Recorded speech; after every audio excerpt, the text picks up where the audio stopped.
Yes, we're going to start right now. Thank Merci you very pour much. l'interpellation. Je disais tout à l'heure que c'est la première session qui va commencer. Merci pour l'interpellation. Je disais tout à l'heure que c'est la première session qui va commencer. Et nous voudrions aussi dire bienvenue à notre invité d'honneur, the Director General from Ministry of Environment and the Climate Change, who has arrived. We thank you very much for your arrival. We enjoy your arrival. Please do applaud for her. We are very happy to have her here. Thank you. Now I would like to tell you that we are going to begin with the self-introduction. We need to get to know each other. It's very important. Dear guest of honor, if you allow, we can now proceed with that. You want me to start by I think the high table? it would be good, sir. You want me to start by I think the high table? it would be good, sir. Okay. Thank Thank you very much. My name is Albert Mutesa. I'm the Secretary General of Rwanda National Commission for UNESCO. And the Rwanda National Commission is the focal point of MAB program in Rwanda. And I'm the host, and I'm glad to welcome and to host all of you. Thank you. Good morning, all. My name is Beatrice Chiza.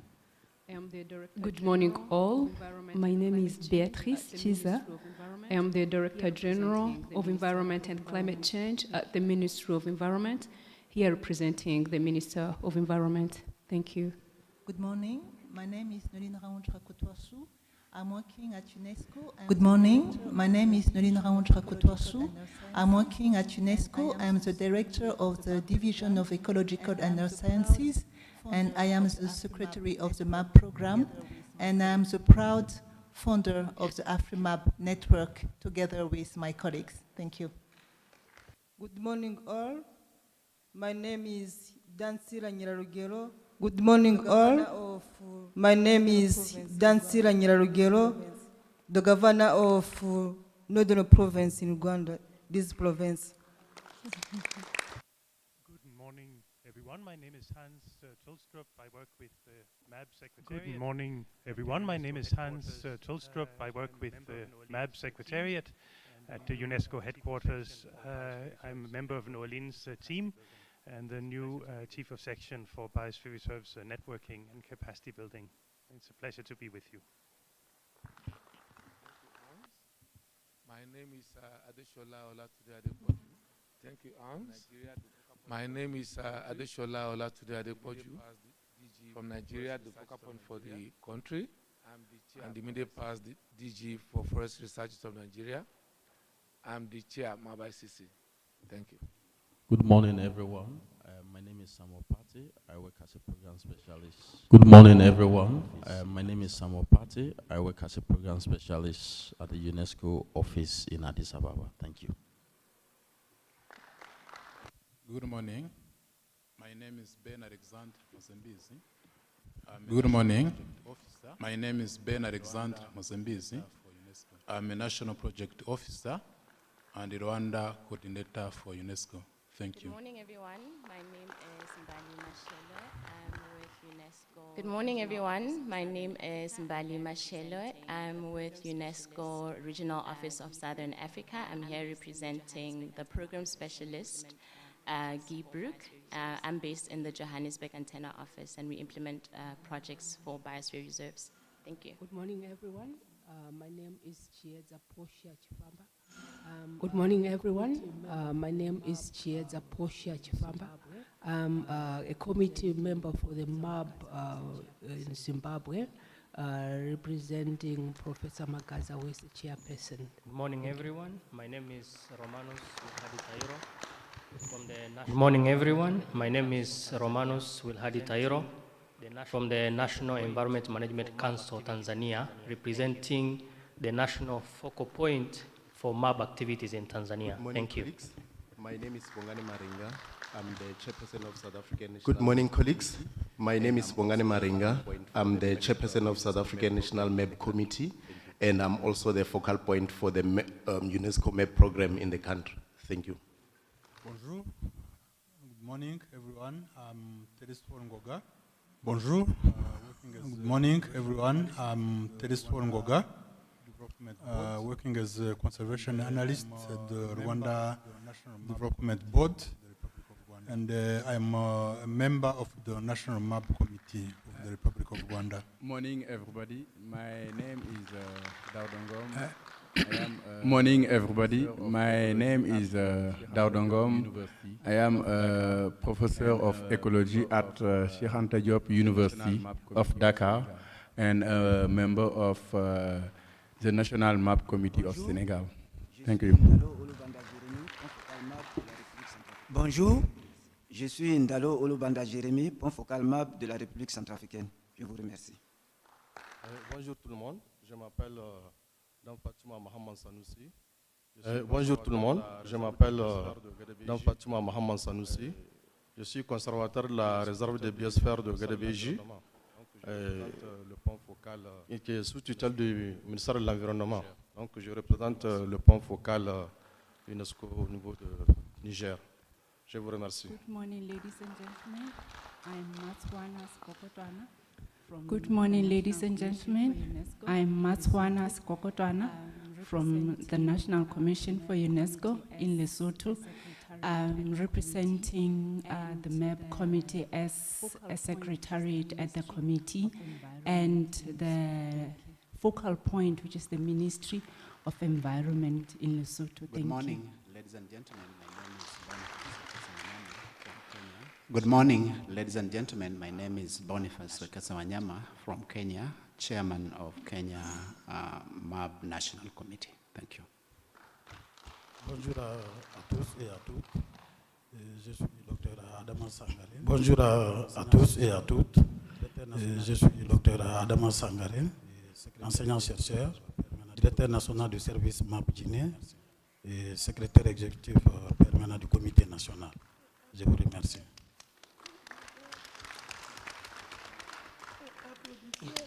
Bonjour à toutes et à tous. Bonjour à toutes et à tous. Docteur Bamadi Kouroma. Je suis le du ministre Adama Diawara, ministre de l'enseignement supérieur et la recherche scientifique en Côte d'Ivoire. Également point focal politique du MAB. Nous sommes heureux d'être là. Merci.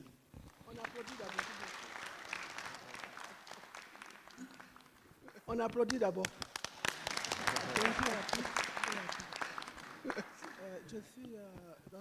Bonjour à tous et à toutes. Je suis docteur Martine Gauze Touao. Je suis la directrice du centre de recherche en écologie, qui est l'institution focale du MAB en Côte d'Ivoire. Et je suis vraiment membre fondateur de AfriMAB. Applaudissons, applaudissons, merci. Merci, merci. Merci beaucoup. Applaudissons, applaudissons, merci. Merci, merci. Le point principal, que je suis la présidente de AfriMAB. Maman MAB, Maman AfriMAB.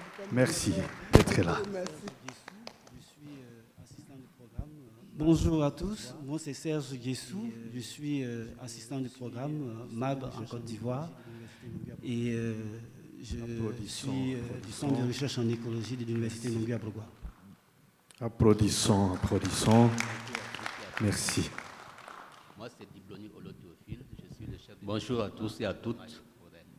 Moi, c'est Dibloni Olo-Théophile. Je suis le chef du département environnement et forêt de l'Institut de l'environnement et des recherches agricoles du Burkina Faso. Et je suis le point focal MAB du Burkina. On applaudit encore. On a applaudi. Miri, merci. Merci d'être là. On applaudit encore. On a applaudi. Miri, merci. Merci d'être là.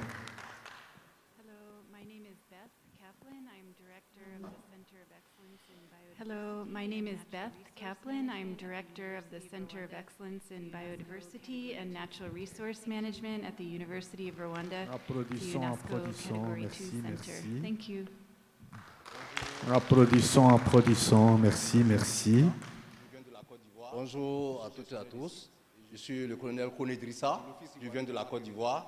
Je suis gestionnaire des sites et je suis de l'Office ivoirien des parcs et réserves. Merci beaucoup. Donc on travaille en collaboration avec le point focal. Merci beaucoup.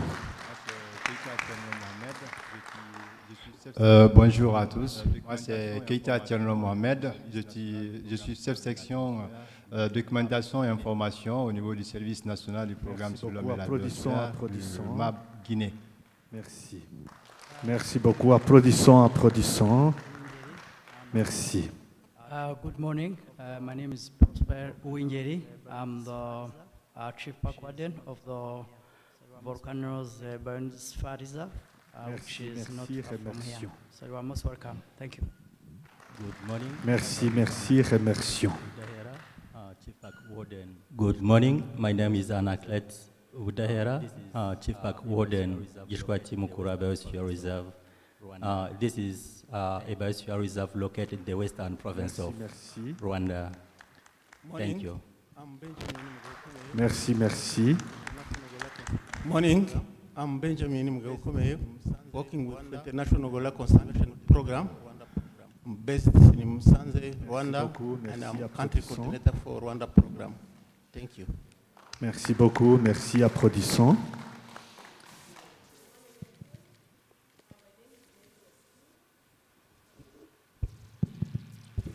Good morning, everyone. My name is Mary Nyasimi. I'm a program specialist. Good morning, everyone. My name is Mary Nyasimi. I'm a program specialist based in UNESCO Nairobi. Thank you. Merci beaucoup, merci d'être là. Thanks very much. My name is So we continue from here, from this round. Thanks very much. My name is Mapenda Minje. I am from the University of Rwanda. And I'm currently the team leader for biodiversity data management for the country. Thanks very much. Merci beaucoup, merci. Good morning. My name is Ezekiel Trikunyiko, Research and Monitoring Warden at the Gishwati Mukura National Park and the Biosphere Reserve. Thank you. Prière d'applaudir. Merci. Bonjour tout le monde. Je suis le lieutenant Nguessan Yao Émile. Je viens de la Côte d'Ivoire. Je suis gestionnaire du site, précisément le parc national d'Akomoué. Je suis de l'Office ivoirien de parcs et réserves de Côte d'Ivoire. Merci, qu'on applaudisse. Bonjour à tous. Je suis Assié Jayaoroy Hartmann de l'Office ivoirien des parcs et réserves, conservateur adjoint de la réserve de biosphère de Taï en Côte d'Ivoire. Je vous remercie. Merci beaucoup. Good morning. Venus Tensengimana, Deputy Director of the Center of Excellence in Biodiversity and Natural Resource Management, UNESCO Category 2 So can we continue on the second line? Thank you. So can we continue on the second line of this side, please? My name is Sam Kanyamibwa. Thank you very much. Good morning, everybody. My name is Sam Kanyamibwa. I'm the CEO of ARCOS, Arboretum Rift Conservation Society. I may add also that I am a member of UNESCO World Heritage International Committee. Thank you. Merci beaucoup.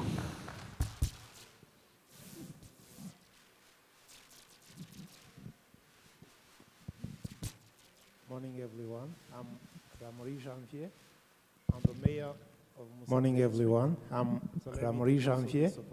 I'm the mayor of Musanze district. So let me take also this opportunity to wish all of you to have a nice stay in our district. You're most welcome. Thank you. Prière d'applaudir encore une fois pour le maire, pour la présence du maire. Merci. All right, a very beautiful morning to everyone. First and foremost, I'm the youngest man in the house. By the name was Vusi Chabalala from South Africa, representing the South African Youth Network. Thank you. Merci beaucoup, merci. Applaudissons encore.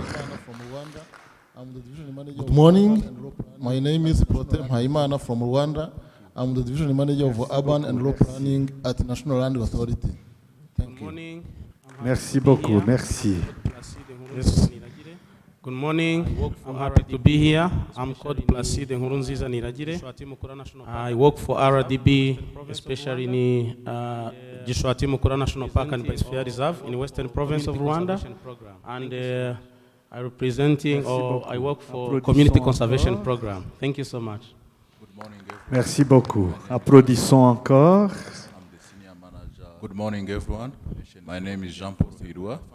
I'm the Senior Manager of Program Operations for the Diane Fossé Gorilla Fund, and we operate in and around Volcanoes National Park and BIOSPHERE Reserve. Merci beaucoup, merci d'être là. Good morning. Janvier Kwizera. I'm working with the RDB in Volcanoes Biosphere Reserve, Rwanda, as Community Conservation Warden. Thank you. Merci beaucoup. Good morning. I'm Thierry Aimable Inzraineza, working for Forest of Hope Association as a coordinator. We work in Gishwati Mukura Biosphere Reserve. Bonjour à tous, je suis Maha Sall, programme Merci beaucoup. au bureau régional UNESCO de Dakar. Bonjour à tous, je suis Maha Sall, programme spécialiste au bureau régional UNESCO de Dakar. Merci. Merci d'être venu. Merci. Bonjour tout le monde, je suis Wilfried Kombe, coordonnateur Applaudissons quand même, merci, pour le merci. programme WCS RCA. Applaudissons quand même, merci, merci.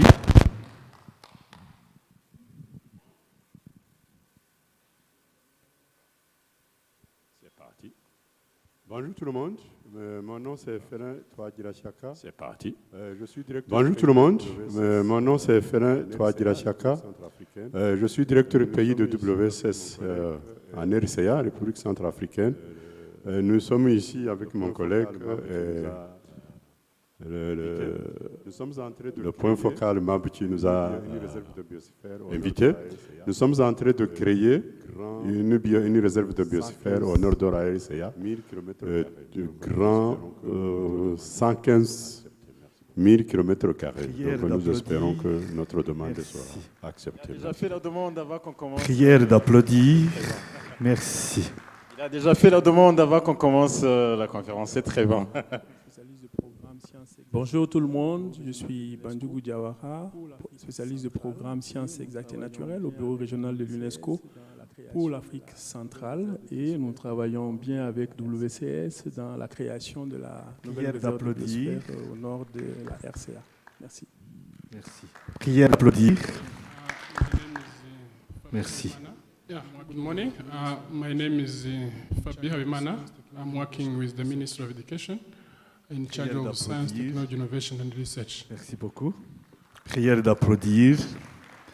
Merci beaucoup. Good morning and welcome to Rwanda. My name is Dr. Tony Good morning and welcome to Rwanda. My name is Dr. Tony Mudakikwa and I'm a consultant for Rwanda. My name is Karachi Ferdinand. Merci beaucoup. Thank you.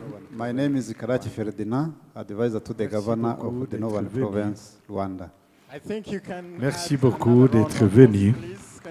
I think you can add another round of applause, please. Can you put a little bit more? Sure. Thank you very much for the delegations that come to Rwanda. You are most welcome. I think you started enjoying Rwanda. It's very beautiful, right? There are people who come from Europe. It's very cold in Europe this time. Or it's maybe starting getting a little bit warmer. I think Hans is very happy and others who came with him or others. I think it's Rwanda is beautiful, right? You taste the coffee and everybody's welcome.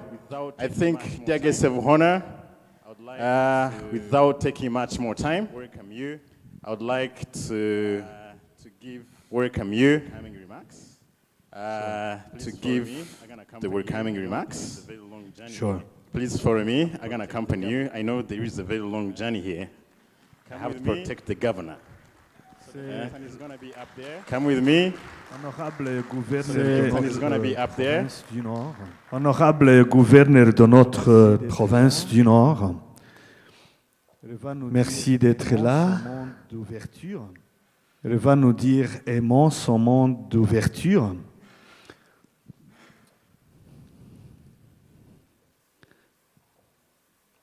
Merci.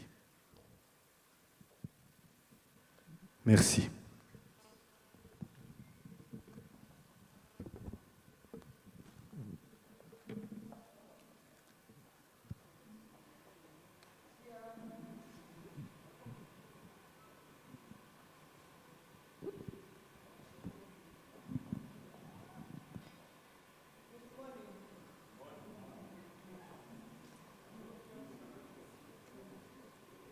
Good morning.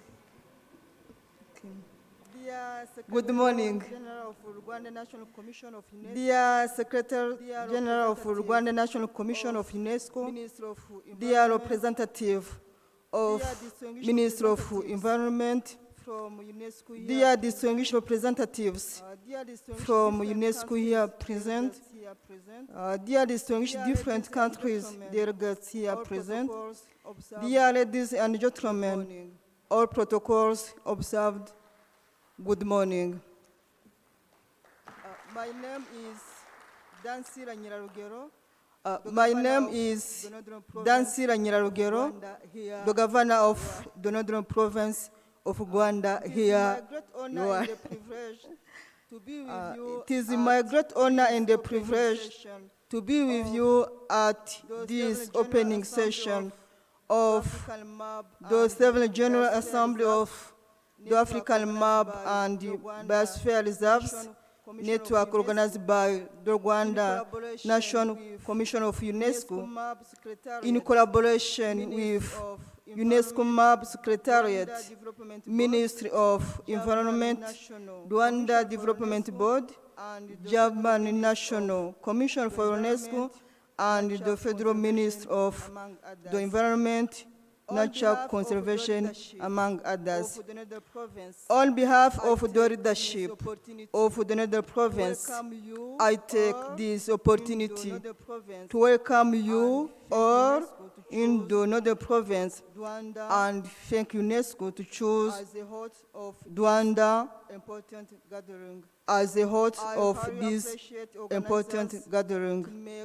I highly appreciate organizers to make this General Assembly to happen.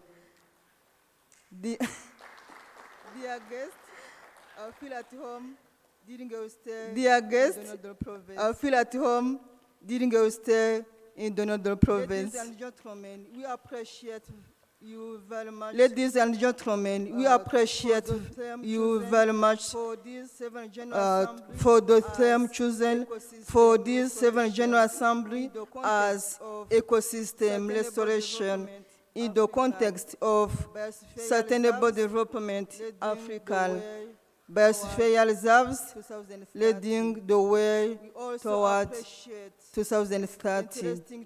We also appreciate interesting topics of discussion in this General Assembly and the field visits you plan during this General Assembly. Dear participants coming from abroad, you are most welcome to Rwanda, known as a country of 1,000 hills. I hope you will find time to enjoy this beautiful part of Africa during your stay here in the country. I hope also that you will get the opportunity to visit both Volcanoes National Park and Gishwati Mukura National Park. I also encourage you to visit the community development project such as Kinigi RDP model region to experience community integrated programs and the benefits of tourism tourism sharing program around our national parks. Say a beautiful RDP model village here. I invite you to visit these model villages. I hope that sharing experience, discussions, and free visits from this General Assembly will help our countries to do more in restoring ecosystem in the context of sustainable development. Ladies and gentlemen, once again, I wish you a nice stay in Musanze District, Northern Province of Rwanda, and also welcome you and wishing you a fruitful General Assembly. More blessing. Thanks a lot, Governor. Thanks a lot, Governor. Again she's inviting you again to Northern Province.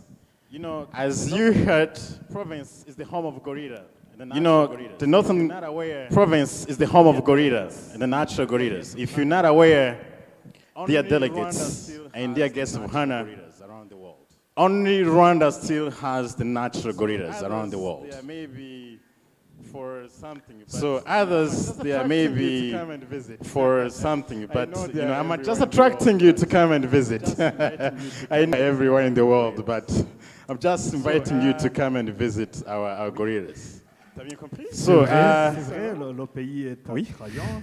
T'as bien compris? C'est vrai, le pays est attrayant. C'est un pays des mille collines, un pays qui doit vous attirer, n'est-ce pas?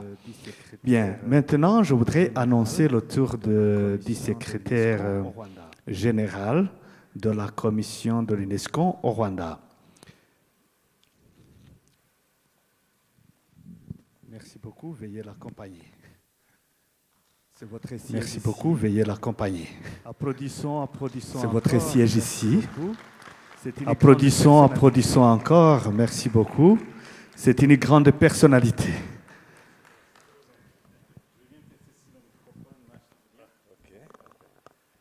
Bonjour.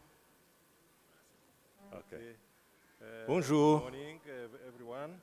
Okay. Good morning, everyone. Guest of honor. Dear Madam Governor. Guest of honor. Madam Governor. Ms. Dansira Mirarugero, and the representative of Honorable Minister of Environment. DG in charge of environment and climate change. Dear ICC, Chair of MAB ICC, Professor Adeshoba, thank you for coming and being with us. Representative of UNESCO, headquarter, MAB Secretariat, Madame Noeline and Hans, thank you for coming. Dear person, Chair of Afrimab, yes, Mama Mab, she's not around, but yes, Miss Martin, head of delegation and dear delegate, and the CEO of the DG of and the CEO of our public institutions present, Chief Park Warden and BIOSPHERE Reserve managers and Director of Center of Excellence in Biodiversity, distinguished and guests and dear participants, ladies and gentlemen. It is my great honor and pleasure to welcome you all to Rwanda, Pays des Mille Collines, and in this beautiful city of Musanze in North Province. You all, and we welcome you all. Bienvenue. Karibu sana, murakaza neza, mwese. On behalf of Rwanda National Commission for UNESCO, I first of all want to take this opportunity to thank you all for honoring UNESCO and the Rwanda National Commission invitations in coming from so far to attend this important regional event of 7th Afrimab General Assembly for almost a whole week, 4 days. We sincerely express our gratitude and appreciation for your presence, Honorable Governor of North Province of Rwanda, to find this time in your busy schedule and come officiate this opening session and welcome our visitors in this beautiful city and province. And special thanks are addressed to the head of delegation representing Afrimab member states and all delegates, friends and partners of our regional network, AFRIMAB and BIOSPHERE Reserve, I think that we will get time to know each other and to network during this meeting and different sessions. Indeed, we are now meeting for the 7th time, but also for the first time after the COVID-19 pandemic, which bring many challenges and serious handicap to meet like this physically for those last 2 years. Through the government of Rwanda, through the Ministry of Environment, the Rwanda Development Board, and the Rwanda National Commission for UNESCO as a focal point, was happy and enthusiastic to directly accept the UNESCO MAB Secretariat offer to host the 7th General Assembly meeting of AFRIMAB in Rwanda, which was supposed to be in February this year. And also we welcomed the meeting and had the goodwill and commitment from Rwanda MAB committee and our local partner. It was not easy and practical difficult to get ready in a short time in February, as it was planned and agreed on. Then, after a postponement, we are glad that we managed to make it now and to launch this today with your valuable support and collaboration from all of you. I want to take this opportunity to humbly recognize the technical and financial support from UNESCO MAB Secretariat, their close collaboration and many advice provided to local technical team, to which I also send a great and warm salute for a well done and coordinated work in organizing this meeting. And keep it up till to the end of this meeting on Saturday. A special thank go to the Germany Federal Ministry of Environment and Natural Conservation, which provided substantial support in taking care. Many of our delegates accommodation through the Germany NatCom, our best partner for long in this MAB program. Since its establishment in 1996, more than 25 years ago, AFRIMAB and BIOSPHERE Reserve Network has grown and become a real and strong family of state institutions,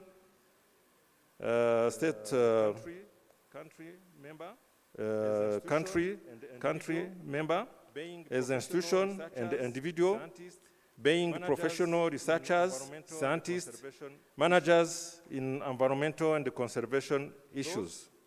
We need to found more opportunities where various key stakeholders and partners in sector of biodiversity and conservation for sustainable development are meeting regularly to share their knowledge and experiences on how our BIOSPHERE Reserve can become progressively and better space for research and education, for demonstration and innovation activities, aiming to support environmental conservation and sustainable development. In Rwanda, since the establishment of the National MAB Committee in 2005, we have made remarkable step and some good achievement, like the installation of the legal framework of Rwanda MAB committee. It was in 2010. The nomination of a new BIOSPHERE reserve, the Gishwati Mukura BIOSPHERE reserve, National Park and BIOSPHERE reserve, in October 2020. And lastly, the establishment of the Center of Excellence in Biodiversity and its nomination as a UNESCO Category 2 Center in November 2021. And which I hope it will be upgraded to a regional center, at the regional level institution in coming years. With the field visit in Gishwati Mukura BIOSPHERE Reserve on the third day of this meeting, you could appreciate how Rwanda is implementing the ecosystem restoration by best practices on rehabilitation and conservation of the natural forest and the land sustainable management with the active involvement of local communities. On behalf of Rwanda National Commission for UNESCO and MAB National Committee, we are willing and committed to continue supporting and strengthening the active collaboration with UNESCO, especially the MAB Secretariat, the AFRIMAB Bureau, and all member states for a strong and long networking BIOSPHERE reserve leading the way toward 2030. Dear guests of honor, dear participants, encore une fois, je voudrais vous souhaiter un bon séjour, comme vient de le dire Madame la gouverneure, un bon séjour dans Musanze et une réunion fructueuse de l'Assemblée générale de AFRIMAB. Je vous remercie de votre kind attention. Merci. Applaudissons encore une fois, applaudissons encore une fois, applaudissons. C'était l'introduction et je pense qu'il nous a bercé avec cette introduction. Maintenant, nous savons ce que nous sommes en train de faire. C'était toujours la séance d'ouverture. Et à présent, je voudrais, Monsieur Claude, je voudrais que vous nous annonciez ce qui va suivre pendant cette assemblée AFRIMAB pour sa 7e fois et encore plus au Rwanda. Merci. Merci beaucoup. Dear guests of honor, delegates, participants, allow me to introduce to you Mr. Hans Denkel. Mr. Hans Denkel, can you please clap for Mr. Hans Denkel? Hans is the chief of section for MAP networking, biosphere reserves, and capacity building. Mr. Hans is going to give us an overview of the AFRIMAB General Assembly. Can you please give another round of clap for Mr. Hans? Welcome, Mr. Hans. The floor is yours now. Thank you very much. Thank you for the very impressive introduction. Honorable Director General, Honorable Governor of the Northern Province, Professor Adpoji, Chair of the MAB ICC, Madame Martine, the Chair of AFRIMAB, Monsieur Albert, Secretary General of the Rwanda UNESCO National Commission, delegates, colleagues, friends from UNESCO and around the region. Good morning, bonjour, and welcome to this 7th General Assembly of AFRIMAB, everyone. It's an honor.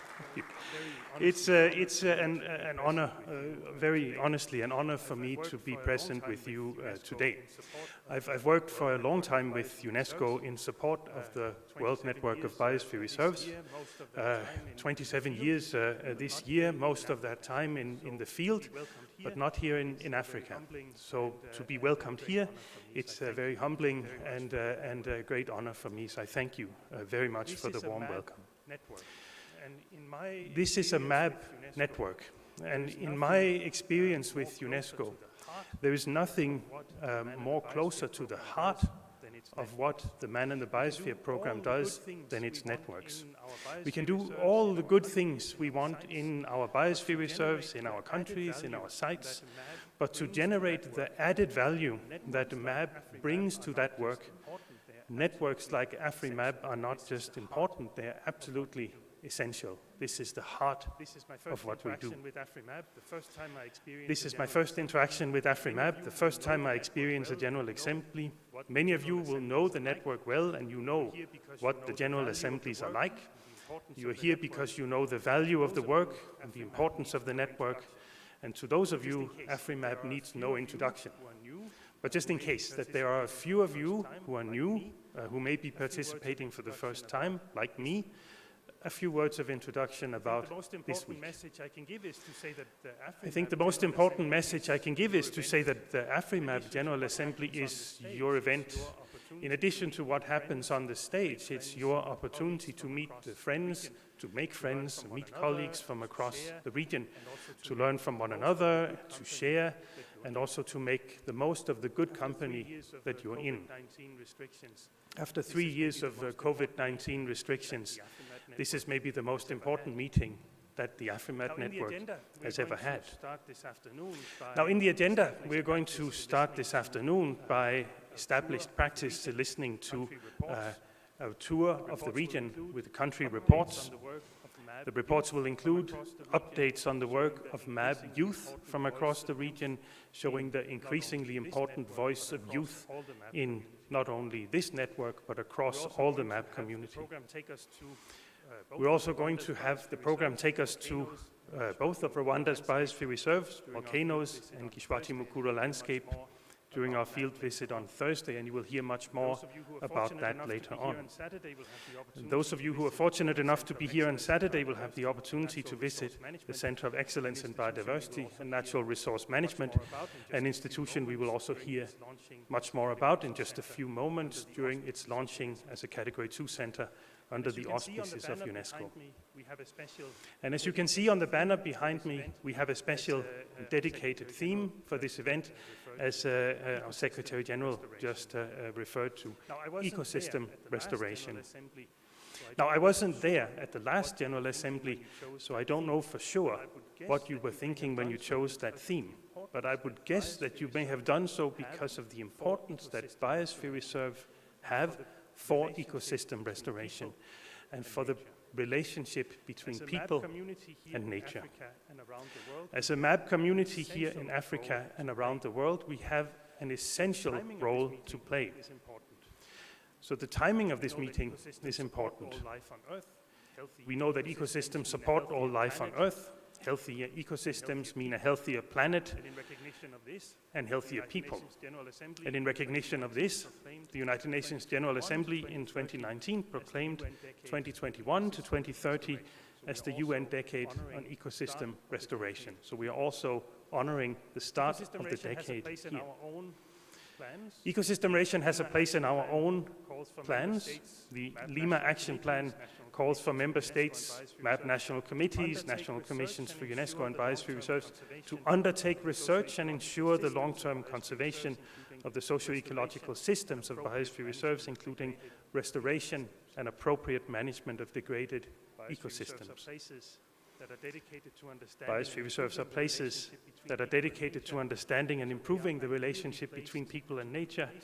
So they are ideally placed to be places, hubs, for places to innovate, to think of new approaches towards ecosystem restoration. And we will hear tomorrow from cases across Africa, how that is being done within our network, and we will discuss what we can take from this meeting as recommendations going forward into the decade. We also have some other key discussions that relate to the future of our program to go through.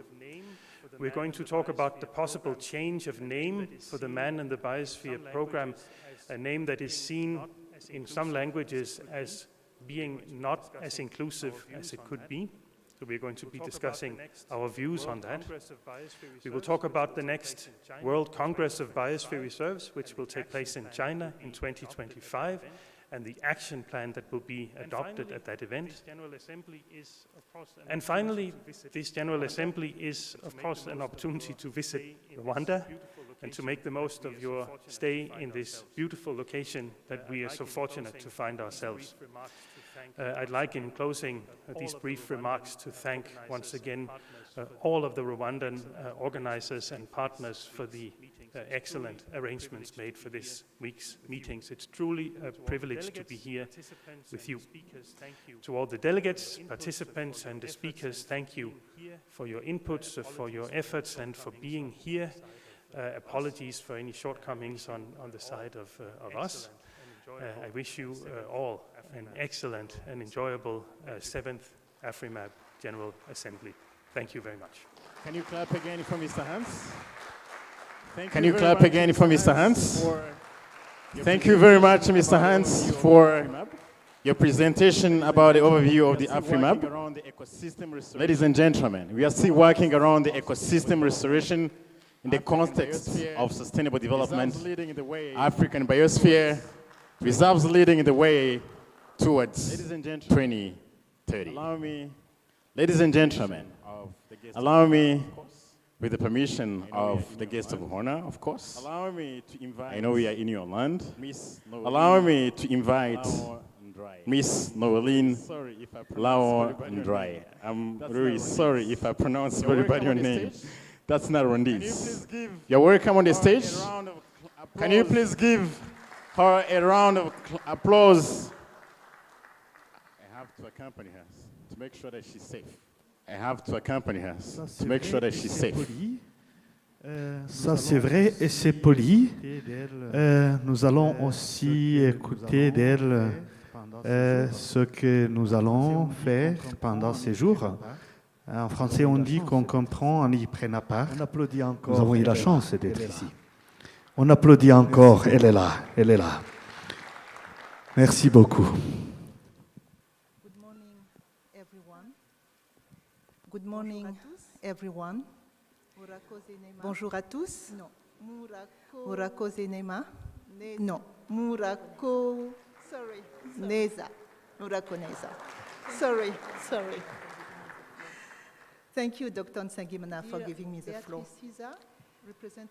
Dear Beatrice Siza, representative of the Honorable Minister of Environment, Honorable Governor of the Northern Province, dear Professor Adepoju, Chair of the MAB ICC, dear Dr. Martin Goz, Chairperson and founding member of AFRIMAB, dear Albert Muteza, Secretary General of the National Commission for UNESCO, distinguished members and observers of the African Man and the Biosphere Network, AFRIMAB, dear colleagues, ladies and gentlemen, all I am really delighted to be back in Rwanda and in Musanze. Honorable Governor, you said that you are welcoming everyone, but I have to say that here I feel at home. I really feel at home. Thank you for hosting us. Thank you for hosting us in your wonderful province and for hosting us in Musanze. We all know that Musanze area is internationally known for sheltering one of the largest worldwide population of mountain gorilla in the Volcanoes Biosphere Reserve. But this week, Musanze will be known as the capital of the MAP program and biosphere reserves in Africa. On behalf of UNESCO, I would like, first of all, to express my deep gratitude to the Rwandese authorities and to the Northern Province for hosting the 7th General Assembly of AFRIMAB, and also to acknowledge the commitment of Rwanda Ministry of Environment, of the Rwanda National Commission for UNESCO, and the Rwanda Development Board for organizing this regional meeting in collaboration with the UNESCO MAP Secretariat. In my capacity of Secretary of the MAP program, it's my honor and my pleasure to welcome the 23 countries here in Musanze, including Rwanda, and welcoming you, distinguished delegates, to this General Assembly. I commend your commitment and dedication to the network because I know that it's not easy to find resources to travel, but you are here and you did it. So for that, thank you very much. All of you are very familiar with the Man and the BIOSPHERE program of UNESCO.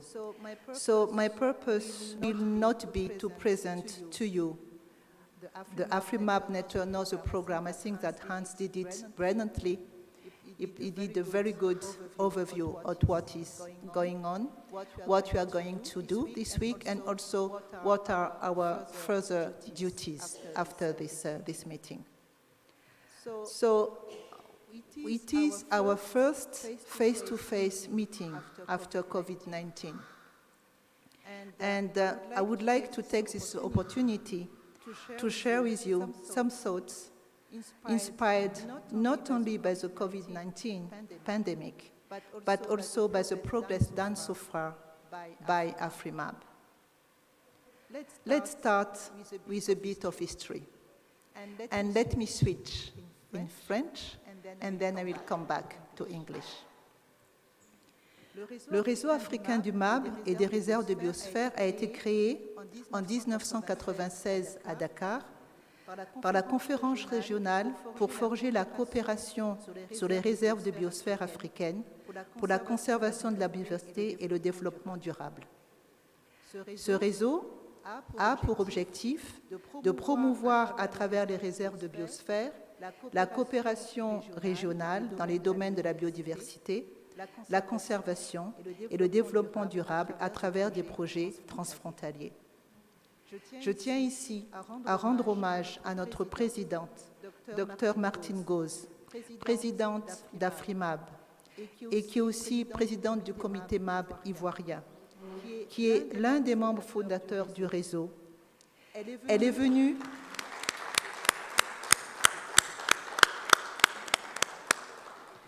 Nous étions un certain nombre de personnes à avoir créé ce réseau en 1996. Martine, nous sommes de la vieille garde et aujourd'hui nous devons passer le flambeau et c'est aussi pourquoi nous nous sommes réunis aujourd'hui au Rwanda.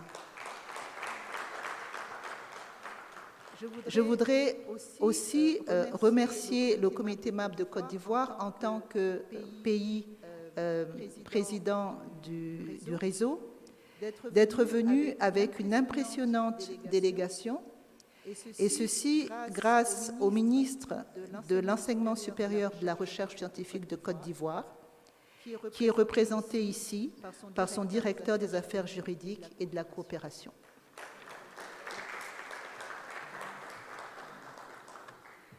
Lorsque le réseau AFRIMAB a été créé à Dakar en 1996, presque naturellement, le réseau s'est scindé en deux, un réseau francophone et un réseau anglophone.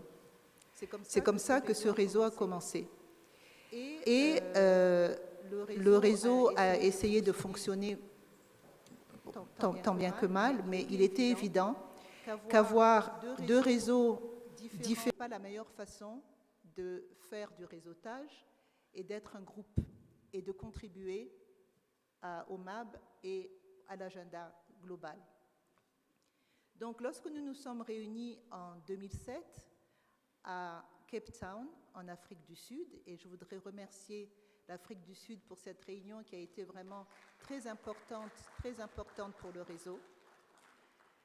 Les deux réseaux fusionnent en 2007 et lors de cette réunion, le réseau a estimé qu'il avait besoin d'un cadre institutionnel beaucoup plus fort pour lui permettre d'avancer et pour lui permettre une certaine pérennité. C'est ainsi qu'en 2010, à Nairobi, les statuts et règlements du réseau AFRIMAB ont été approuvés. Et cette charte et ce règlement mettent en place les organes institutionnels de gouvernance, le bureau, le secrétariat, mais également mettent en place les organes financiers de l'Assemblée générale. Depuis lors, sur la base de ces règlements et de ces statuts, le réseau s'est réuni régulièrement. À Accra en 2013 et en 2015, à Ibadan en 2015, à Abidjan en 2019 et aujourd'hui à Musanze. En raison du Covid-19, nous avons raté la session de 2021, mais aujourd'hui nous sommes là. Et je voudrais vraiment rendre hommage à ce réseau qui a prouvé tout ce temps sa résilience et sa force, je dirais. En 2021, il nous a semblé important de réviser notre charte et nos statuts en raison des nouveaux cadres globaux qui sont venus, parce que notre charte en 2021 a eu 10 ans. Donc nous avons toiletté cette charte afin de refléter le cadre international comme les objectifs pour le développement durable ou bien le cadre pour la biodiversité après 2020. Mais également, on a toiletté notre statut et notre charte pour refléter l'importance de la jeunesse. Et ça, c'est quelque chose qui est important, non seulement pour le MAB, mais je pense pour le monde entier, parce que la jeunesse, c'est l'avenir, mais c'est aussi le présent. Nous devons intégrer la jeunesse dans nos actions d'aujourd'hui pour notre futur. Et je suis heureuse qu'aujourd'hui, on a un représentant de l'Afrique du Sud, mais également du Rwanda, des jeunes, et vous êtes les bienvenus, et vous êtes membres à part entière de cette Assemblée. Un des projets inscrits dans notre charte est un instrument scientifique que nous avons appelé AfriBioFund. C'est un instrument qui est censé permettre au réseau d'accéder à des fonds réguliers, à des fonds pérennes, pour lui permettre d'évoluer et pour lui permettre de mieux gérer le programme et les sites. Alors nous avons eu une très bonne coopération avec la Banque africaine de développement pour mettre en place ce fonds, mais malheureusement Covid-19 est arrivé et les priorités des partenaires techniques et financiers ont changé à ce moment-là. Nous savons tous que le monde entier était occupé à traiter cette épidémie.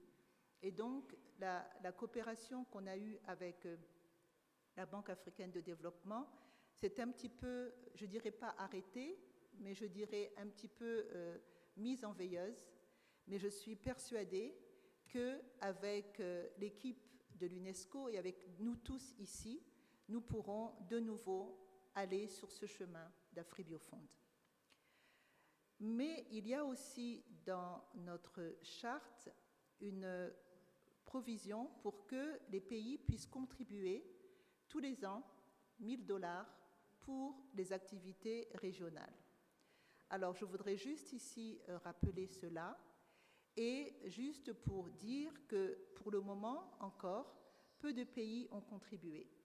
Mais je suis sûre que dans les années à venir, vos contributions vont augmenter pour permettre à ce réseau vraiment de fonctionner de manière efficace.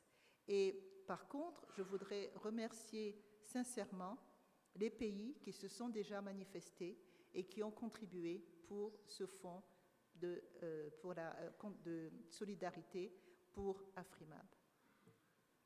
So let me switch now in English. Excellencies, ladies and gentlemen, COVID-19 teaches us what? COVID-19 teaches us to meet online.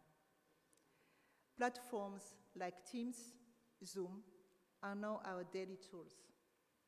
This was a major step to ease communication and exchange, but online meetings will never replace meeting in person.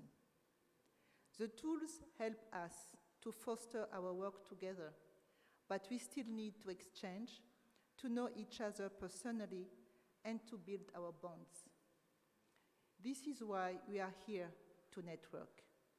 Networking has been increasing and successful among AFRIMAB this couple of years, but it still needs to be reinforced.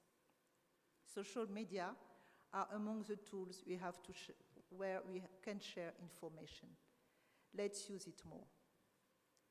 During COVID-19 and since 2021, AFRIMAB youth was very, and we had here during the APAC last July in Kigali, the proof of the strength of this network, because they organized all the things that happened in our pavilion, and they were committed to really facilitate and animate this UNESCO pavilion. And once again, I want to really thank them for their commitment.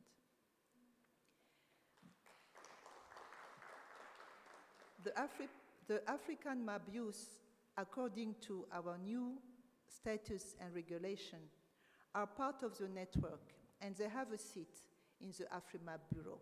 So today, we will have, when we are going to elect the Bureau, also to elect the member of the youth network. As I said,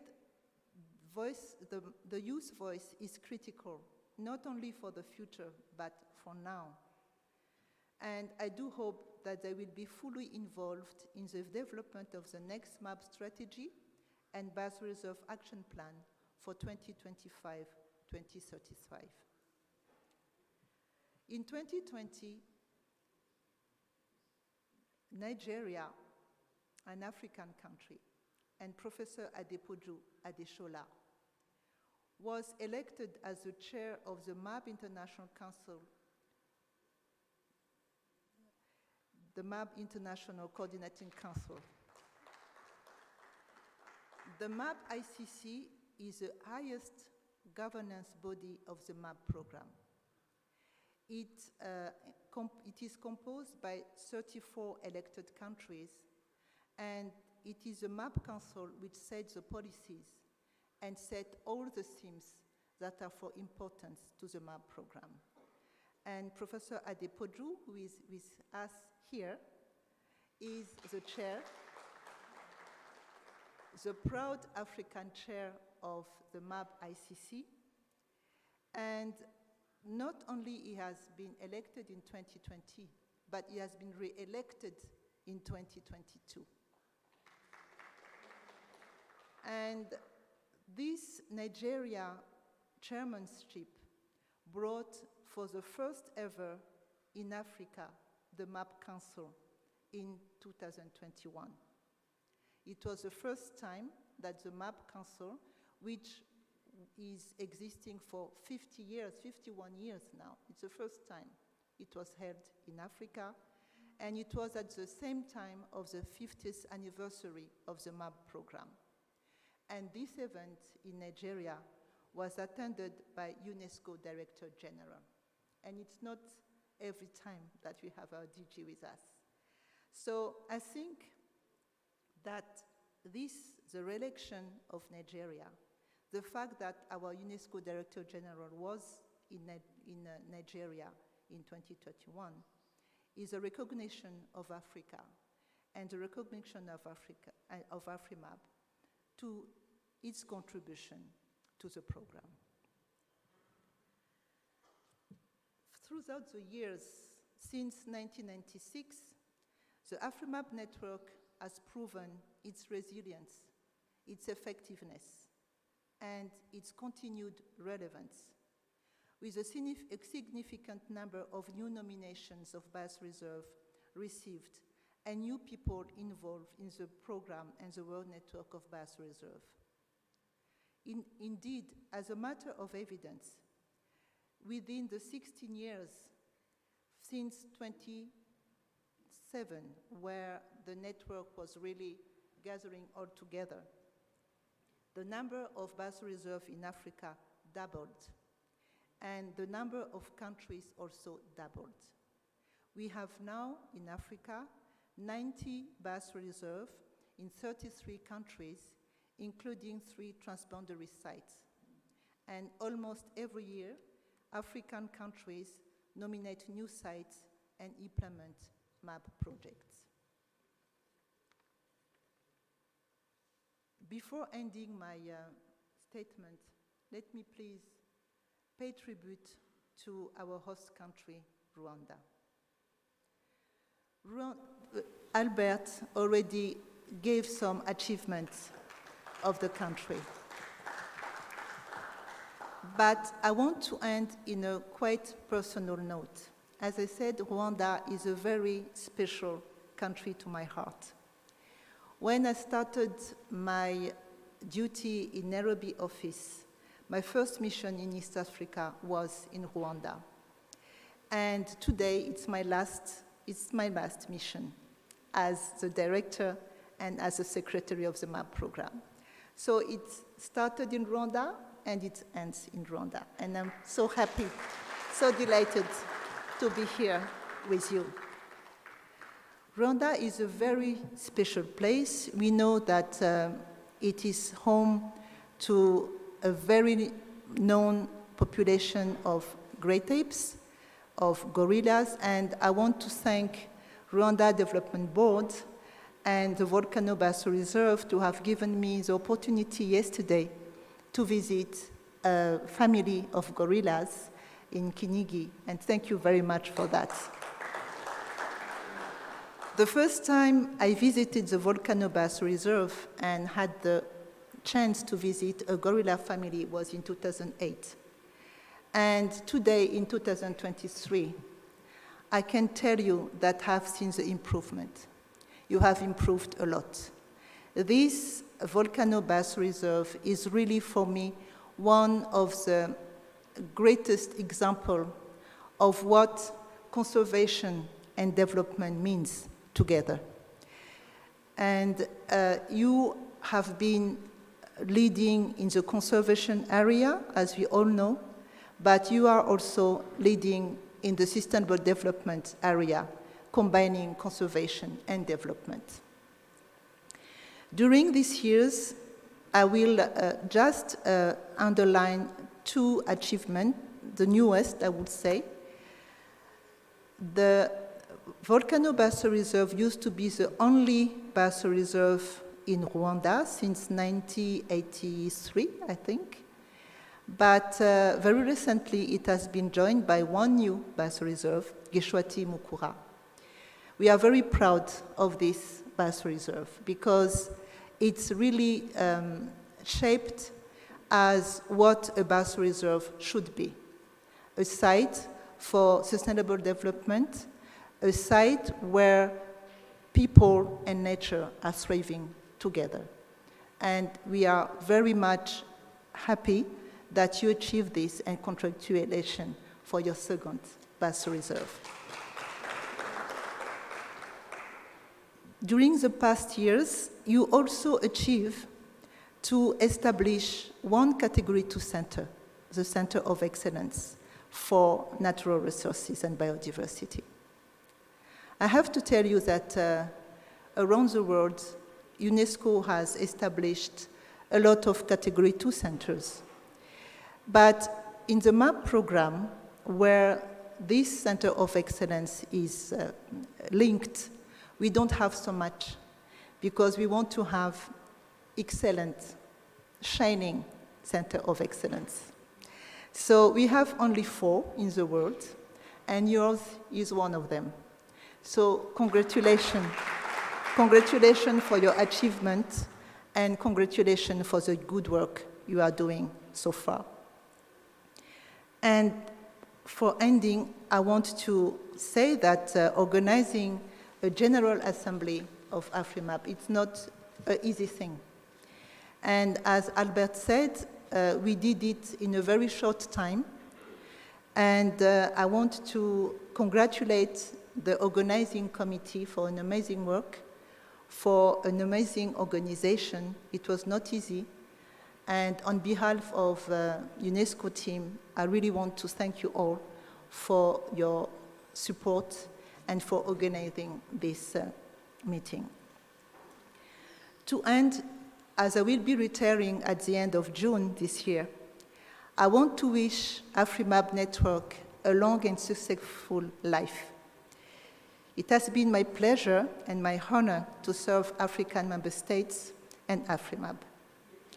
I have no doubt that my colleague Hans, in charge of Africa and at the MAB Secretariat, and my colleague in African field offices, who are your daily counterpart, will support you as much as possible within our resources and mandate. I thank you for the good work. I thank you for your confidence. I thank you for the friendship. Be blessed.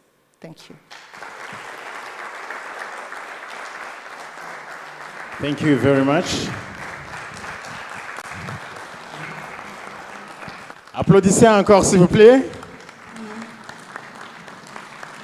Merci beaucoup pour votre bonne présentation.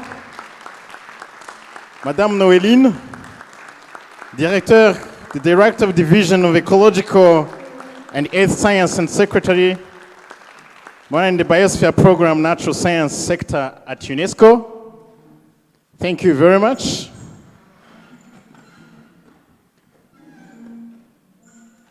It is an opportunity for you guys to stand up a little bit and relax and, you know. So I want to remind you, for people who want to make yourself at ease, il y a des lieux d'aisance qui sont là en coin. Si vous voulez bien utiliser et voilà. Merci beaucoup. Moi, maintenant, je vais demander qu'on applaudisse encore pour Mama Mab. Merci beaucoup. Il est là. En fait, c'est bien introduit quand il a dit « Moi, je suis Mama Mab ». Et voilà. Merci beaucoup. Merci encore pour votre bonne présentation qui nous a mis dans le mood. Et puis, les gens se sont un peu mis en haut, ils se sont relaxés. C'était bon, c'était vraiment une très bonne présentation. Et vous avez de l'eau sur vos tables. Vous avez des lieux d'aisance. Et sentez à l'aise. Maintenant, c'est le tour de qui, monsieur le modérateur? C'est opening remarks from Professor Andeshola. Thank you. Can you clap for the professor? Au moment où elle Please clap more. A approché son siège là-bas. As he's stepping towards the stage. C'est ça. La présentation que vous venez d'entendre a dérogé nos émotions, n'est-ce pas? La suivante va aussi être la même. Hein, soyez donc prêts. On applaudit encore, il est là. C'est bien, c'est une grande contribution attendue ici. Thank you. Merci. Today is quite an emotional one for me. I wouldn't want Noeline to speak to that. It's been a journey that's turned AFRIMAB to a family, and it's always very difficult to hear any one of us trying to bid bye-bye. I was winking at her when she wants to speak that don't say it, because it's something I'd tried my best since last year when she first attempted to leave. I did a coup, we aborted it, and I was still thinking we could take her further. But we must appreciate that age is no longer on her side. She's been quite struggling. She's somebody who doesn't know how to do mayor work. Give any assignment to Noeline, she wants to put everything about her into it. And I think keeping her further will be selfish on our part. But there's a say in Nigeria that you could be allowed to retire, but since you are not tired, we'll keep exploiting your brain until we realize every other person has taken duplicate of what you have on your brain, and so we can let you go. So, Noeline, you are only leaving UNESCO Map ICC in Fontenoy. You are not leaving AfriMap. And if you agree with me before I go into my remark, I want to settle an issue today that if we all agree, be it official or unofficial, that we designate Noeline today as Mama AfriMap, while we give to Martinez the face of Africa, because she's been the proud African lady at every of our meeting in Paris. No matter what the weather is saying, she must dress in Africa. So Martin, you are the face of Africa, and Noeline remains Mama AfriMap, if we agree with that. So we adopt that from today. Having said that, let me recognize the rep of the Honorable Minister as well as the Governor of the Northern Province. The SG NATCOM, which I always call the host, is the father of everything. The Director of Ecological and Earth Science of UNESCO, and Chief of the Division, my friend Hans, the Chair of AfriMap, Martin, the face of African, colleague delegates, youth that we consider the most important group of MAP, managers of site, other participants here, gentlemen of press, technical and logistics staff that has made our arrival and stay so far comfortable. That is commendable, and we don't want to leave you out. We appreciate. Some of us got here this morning, all the way from Kigali, and they were never frowning.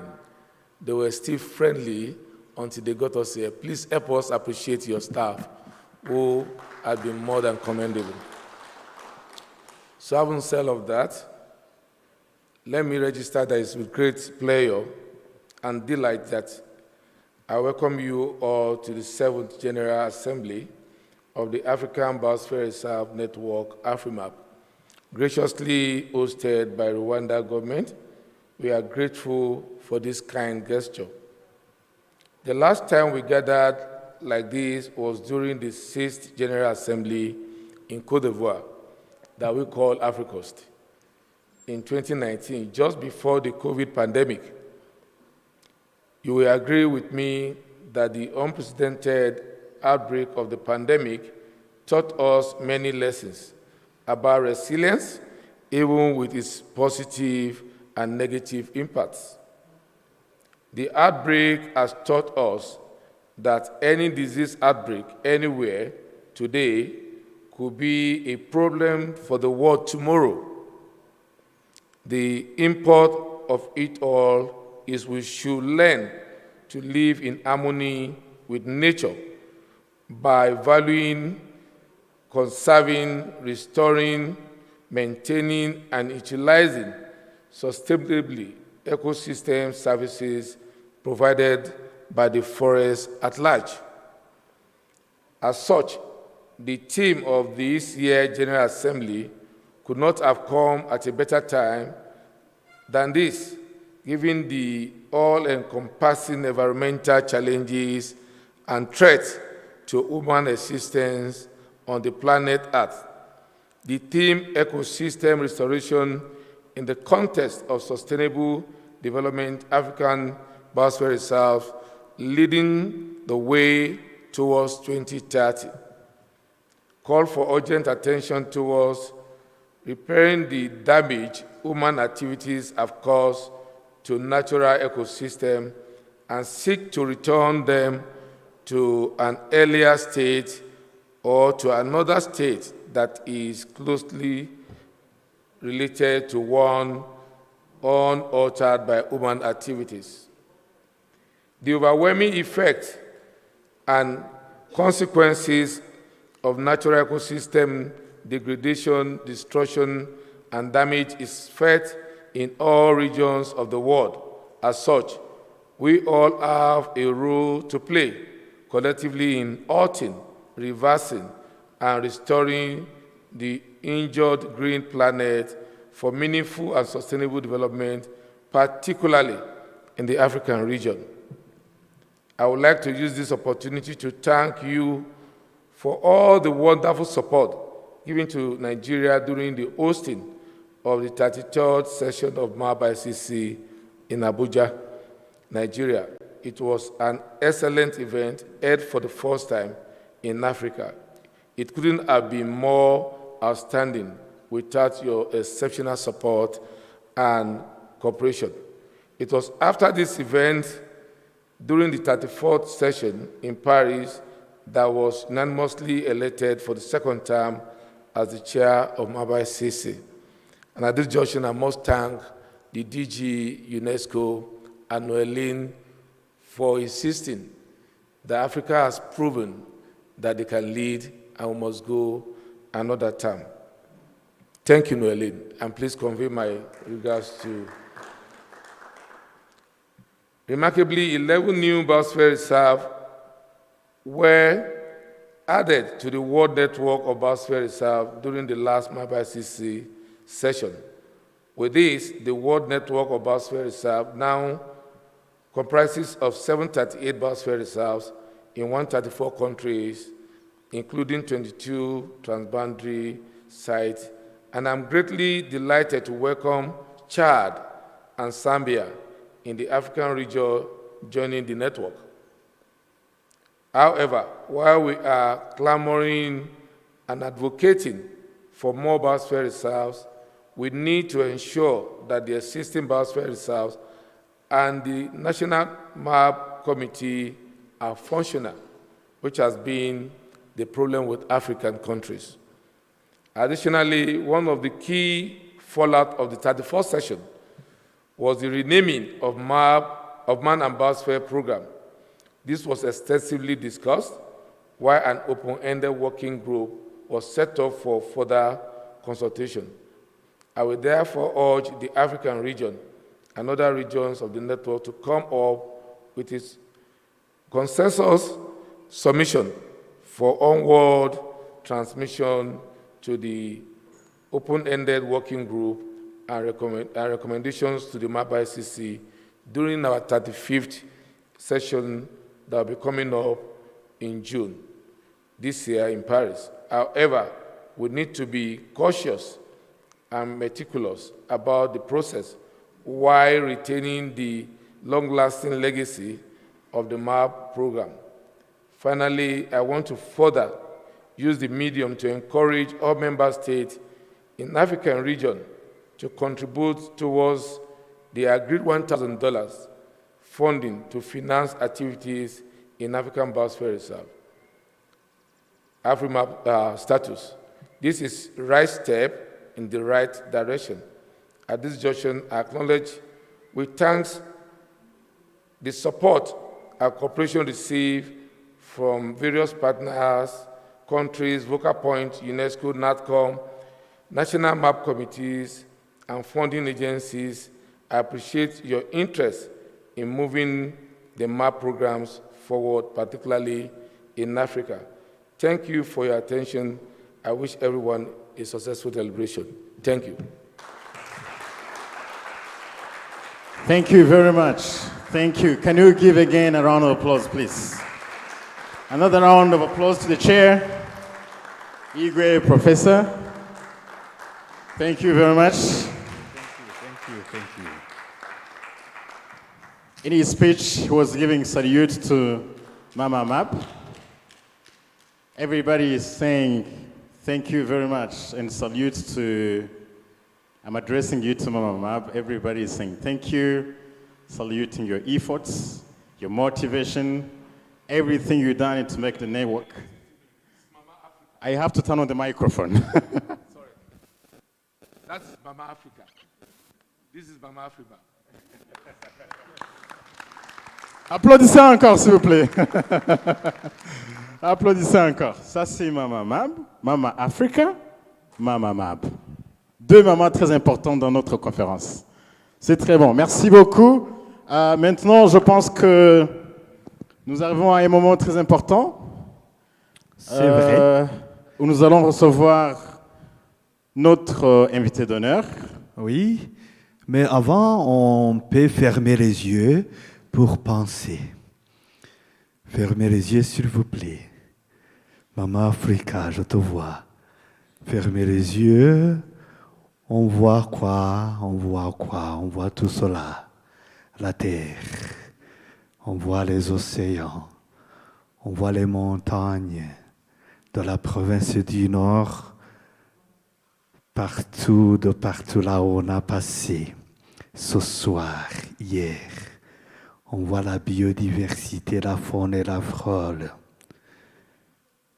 On respire, on aspire, on soupire un peu, on est bien, on savoure l'odeur du Rwanda, comme il est bon, le sol et le sous-sol.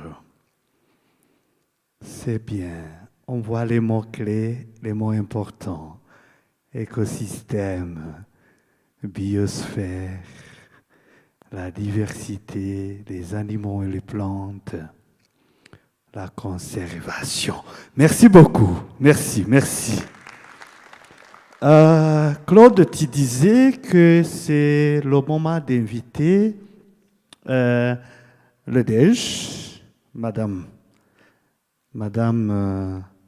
directeur général au sein du ministère de l'Environnement et la section changement climatique. Merci beaucoup. Elle est prête. Prière de l'accompagner. Merci pour tout service. Merci. Maintenant, nous avançons au large, n'est-ce pas? On avance au large. Elle est là, applaudissements encore. Voilà, mille merci.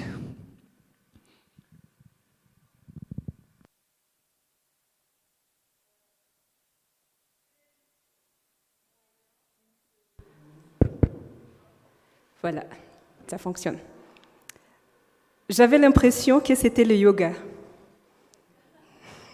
On ferme les yeux, on voit les montagnes, on voit l'écosystème et la conservation. Eh bien oui, on est là à cause de cela. Avant de commencer, je voulais juste reconnaître aussi la présence de Madame le gouverneur du Nord. So, let me switch.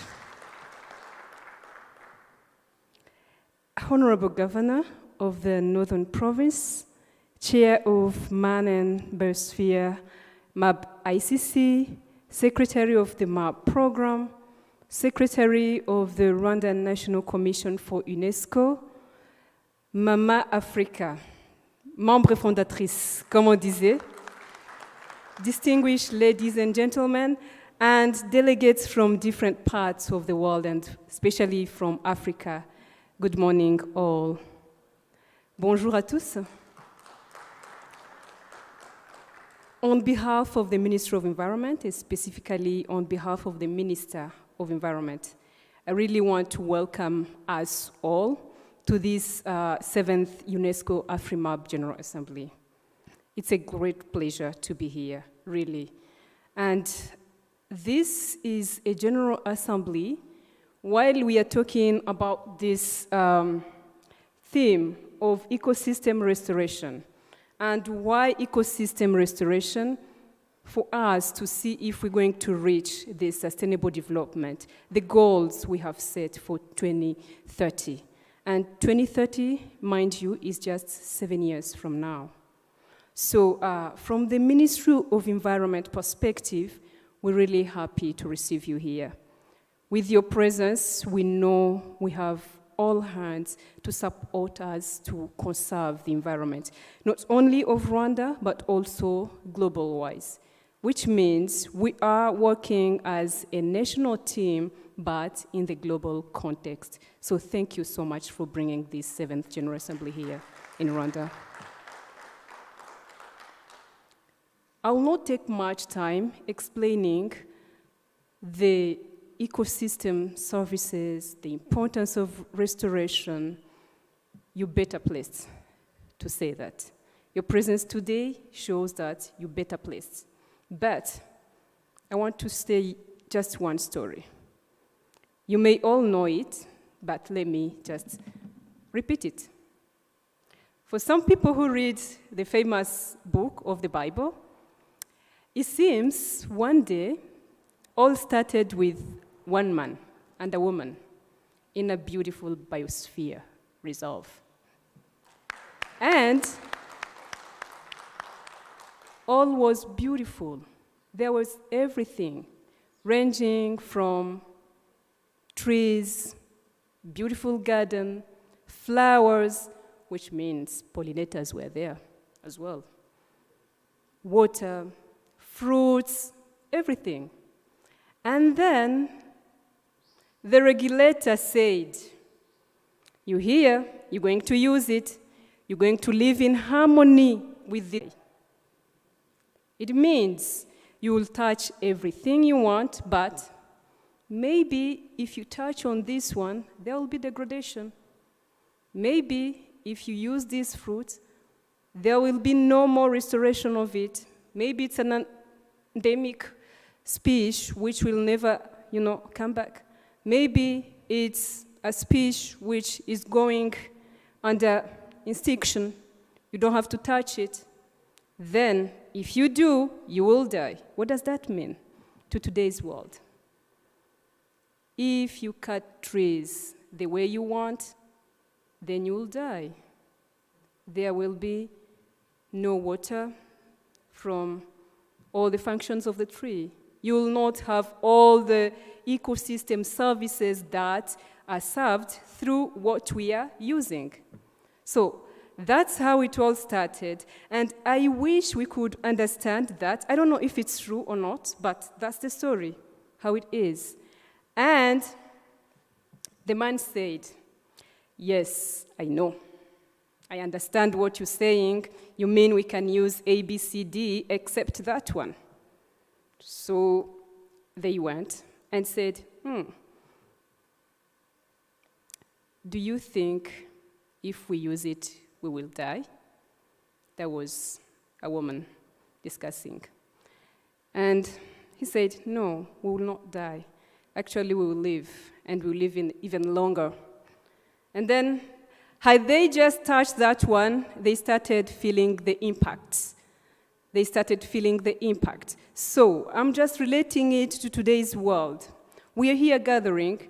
Actually, the General Assembly is just a form of conveying the message that we want to conserve the environment. We want to preserve the ecosystem. That's the message we are sending out there today. Message. Then, coming back to the story.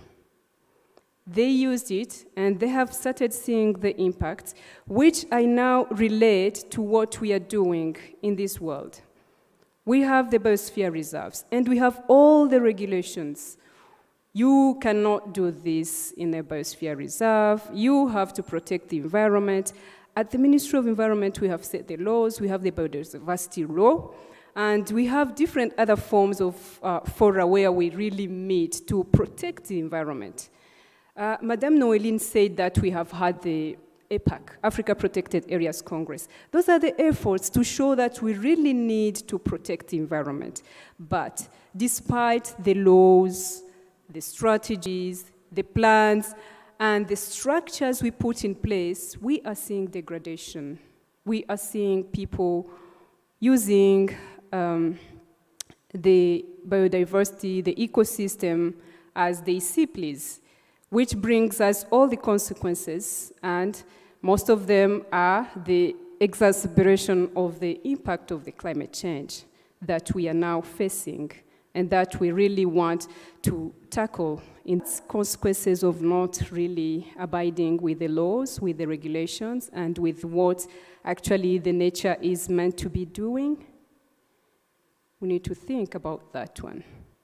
So I'm just thinking about what if we could, at this General Assembly, trying to send the message out there that we need to go back and listen to the regulations worldwide, what we are putting, all the structures, the CBD, the UN biodiversity and all those structures, they are good, but we need to listen. We need to abide with them. We need to follow all the structures so that we can live in harmony with nature.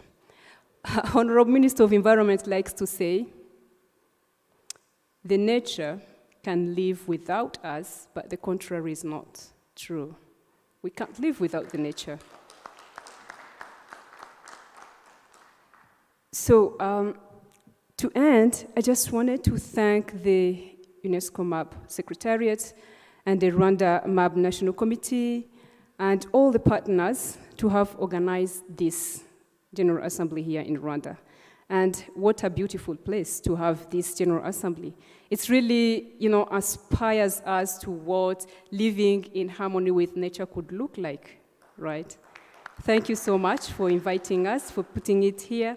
And Governor, really congratulations to the Northern Province and to Musanze to making this place as beautiful as it is. You have proven to us that conservation, putting structures like this in the middle of the trees and plants is possible. We don't need to cut trees to put infrastructure. We don't need to cut trees to have a beautiful space. So thank you so much for hosting us and for giving us this opportunity.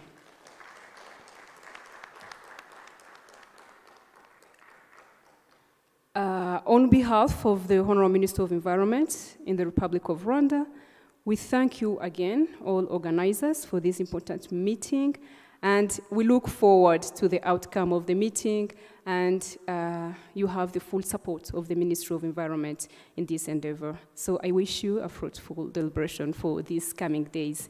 Thank you so much, and nice stay in Rwanda. On continue, on applaudit, c'est constructif.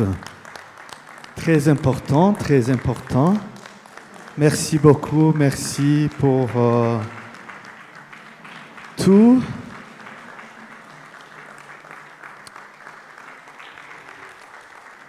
Merci beaucoup. C'était au nom du ministre de l'Environnement. On a bien terminé en disant nous sommes là. Nous vous promettons que nous vous soutenons. AFRIMAB est soutenu, est accepté. Merci beaucoup. À présent, je voudrais... j'ai dit qu'on doit avancer au large. Le jour aussi avance, ce qui va bien. Je voudrais... est-ce que je te dise quelque chose ou tu nous dis quelque chose? C'est un secret qui va être divulgué maintenant. Merci. Merci. I'm Aline Françoise Mbabazi, and I'm the coordinator of MAB Youth, mostly in Rwanda. And we have something prepared for Mrs. Gostau Carl Martin on behalf of MAB Youth. Please welcome and to give you what we have prepared for a lot you are doing for us as youth.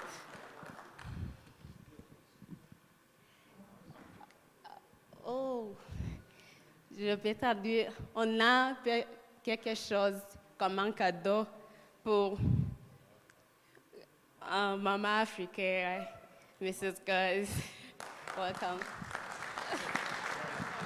Merci, merci. Voilà. C'est une cérémonie à savourer. Et moi, je vais bien appeler les photographes. Il ne faut pas rater cette photo, hein. Posez très bien. Il ne faut pas rater cette photo, les photographes. Ça, c'est inoubliable. On ne peut pas ramener. C'est la jeunesse, c'est dans Youth et Mama. Donc voilà, il ne faut pas rater en tout cas. Merci beaucoup, Aline. Merci beaucoup. Merci beaucoup. Un grand merci. C'est Maman Africa qui continue, elle est là. Oui, Maman Africa, nous vous invitons à... On a la curiosité, on est curieux. Qu'est-ce que vous nous avez préparé aujourd'hui? Bien. Protocole. Et nous les autres, nous applaudissons. Un agrément. Merci. Merci, merci, merci. Je voudrais d'abord au Rwanda, le même rêve que Léonine a eu, nous l'avons rêvé ensemble. Et nous nous retrouvons ici, dans un pays que nous avons porté au fond de notre cœur, le Rwanda. Ceci dit, représentant le ministre de l'Environnement du Rwanda. Vraiment, je vous félicite pour votre présentation, pour votre engagement. Merci. Au nom de tout AFRIMAB, nous sommes fiers d'avoir une représentante comme vous. Merci beaucoup pour votre mobilisation. Madame la gouverneure de la province du Nord, Madame Dassila, permettez que je ne dise pas l'autre, parce que votre nom, Dassila, me plaît beaucoup. Donc, vous avez donné votre message. Merci infiniment. Ah, le grand professeur. Professeur Adeshola, lève-toi un peu. Vous savez, nous sommes au CIC, c'est-à-dire le Comité international de coordination gouvernementale. Il comprend plusieurs réseaux. Il y a les réseaux européens. Monsieur Hans, il est indonésien, il n'est pas européen. Il est avec nous, africains. Hans, il est indonésien. Il y a les réseaux africains. Il y a les réseaux d'Asie. Il y en a 3 même en subdivision. Il y a les Ibero-MAB. On a plusieurs réseaux.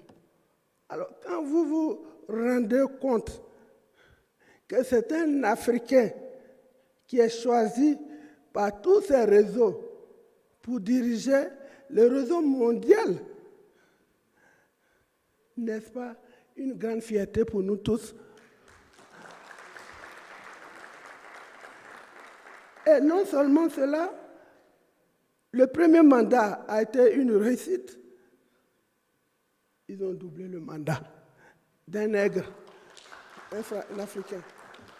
Nous sommes tous fiers. C'est avec beaucoup de fierté que je souhaiterais que vous partagiez ma fierté en applaudissant à Deshola. J'ai des mains que je ne vois pas. Sénégal, applaudis. Applaudissez tout AFRIMAB. Voilà. Merci beaucoup. Pauline et moi, nous serons toujours là pour vous pousser, pour regarder. La jeunesse, vous aurez un mot particulier tout à l'heure. Parce que l'Afrique est sous vos épaules maintenant. Les jeunes. Où est ma fille là? Ma fille qui est venue tout à l'heure. Viens à côté de moi. Je suis en train de passer le relais. Et pareil, tu seras très dynamique. Viens. Donc, vraiment, nous souhaitons vivement que le réseau MAB, le réseau AFRIMAB que nous avons porté, avec vraiment les enjeux, on les abordait avec joie. C'est-à-dire, nous n'avons jamais dit c'est lourd. Non. On s'appelle, on dit, mais tu as vu tel enjeu, comment on va faire pour booster ça? Et nous, les mots, on s'appelle. Pendant qu'on est dans nos travaux de ce sens, maintenant, c'est nos aînés qui ont créé le MAB lui-même. Voilà. Et puis, ils nous ont formés dedans, ils nous ont formatés à leur image pour faire avancer, comme nous allons le faire pour les plus jeunes actuellement. Je pense à Dr Dosson Henry, en Côte d'Ivoire. C'est lui qui était le point focal et qui m'a formé. Mais il n'aimait pas voyager. J'étais son adjointe.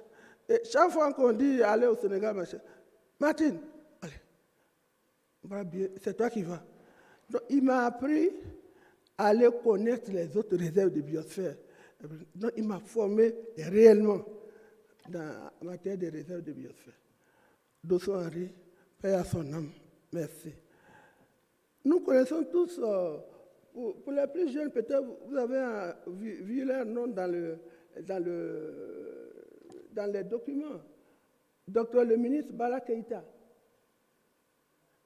Est-ce que beaucoup ont entendu parler de Bala Keïta? C'est lui qui a créé le MAB. Le MAB. Il a été un des premiers au CIC. Et bien sûr, David Kabbalah. Qui connaît David Kabbalah? Vous voyez, c'est vraiment la génération de... Donc, David Kabbalah, Bala Keïta, Dosson, c'est ceux-là qui ont créé le MAB, le socle sur lequel nous sommes là. Ceci dit, nous observons la minute de recueillement. Chers collègues, honorables invités, honorables membres, je vous remercie. Je vous remercie. Je vous remercie. Ainsi donc, au nom du comité national du programme AB Côte d'Ivoire, permettez-moi de citer ce monsieur parce que si nous n'avons pas la gouvernance, la bonne gouvernance, nos comités ne peuvent pas évoluer comme il faut. Et en tant que présidente de AFRIMAB, si je n'avais pas le soutien de ce ministre, je crois que j'allais travailler difficilement avec mes autres frères des autres pays. Donc, au nom du comité national du programme AB, qui va présider par son Excellence, Monsieur le ministre de l'Enseignement supérieur et de la Recherche scientifique, le professeur Diawara Daouda, autorité politique focale du MAB en Côte d'Ivoire, en collaboration avec Monsieur le ministre de l'Environnement, qui porte une autre institution qui travaille beaucoup avec le MAB, c'est l'Office ivoirien des parcs et réserves de Côte d'Ivoire et même des autres pays africains. Et bien entendu, au nom du professeur Bakayoko Liramanta, même si elle n'est pas là, elle a beaucoup œuvré, n'est-ce pas, pour le MAB. Elle est actuellement déléguée permanente de la Côte d'Ivoire auprès de l'UNESCO, Paris. Au nom de la délégation ivoirienne qui m'accompagne et qui est composée vraiment d'une grande... Vous voyez cette grande délégation. La grande délégation, cette grande délégation, là-dedans, là, il y a... maman, il faut que Rwanda, là, il faut que je parte aussi. J'ai rêvé, je me suis trouvé avec des gorilles, tout ça là-bas. Je ne peux pas rater le Rwanda.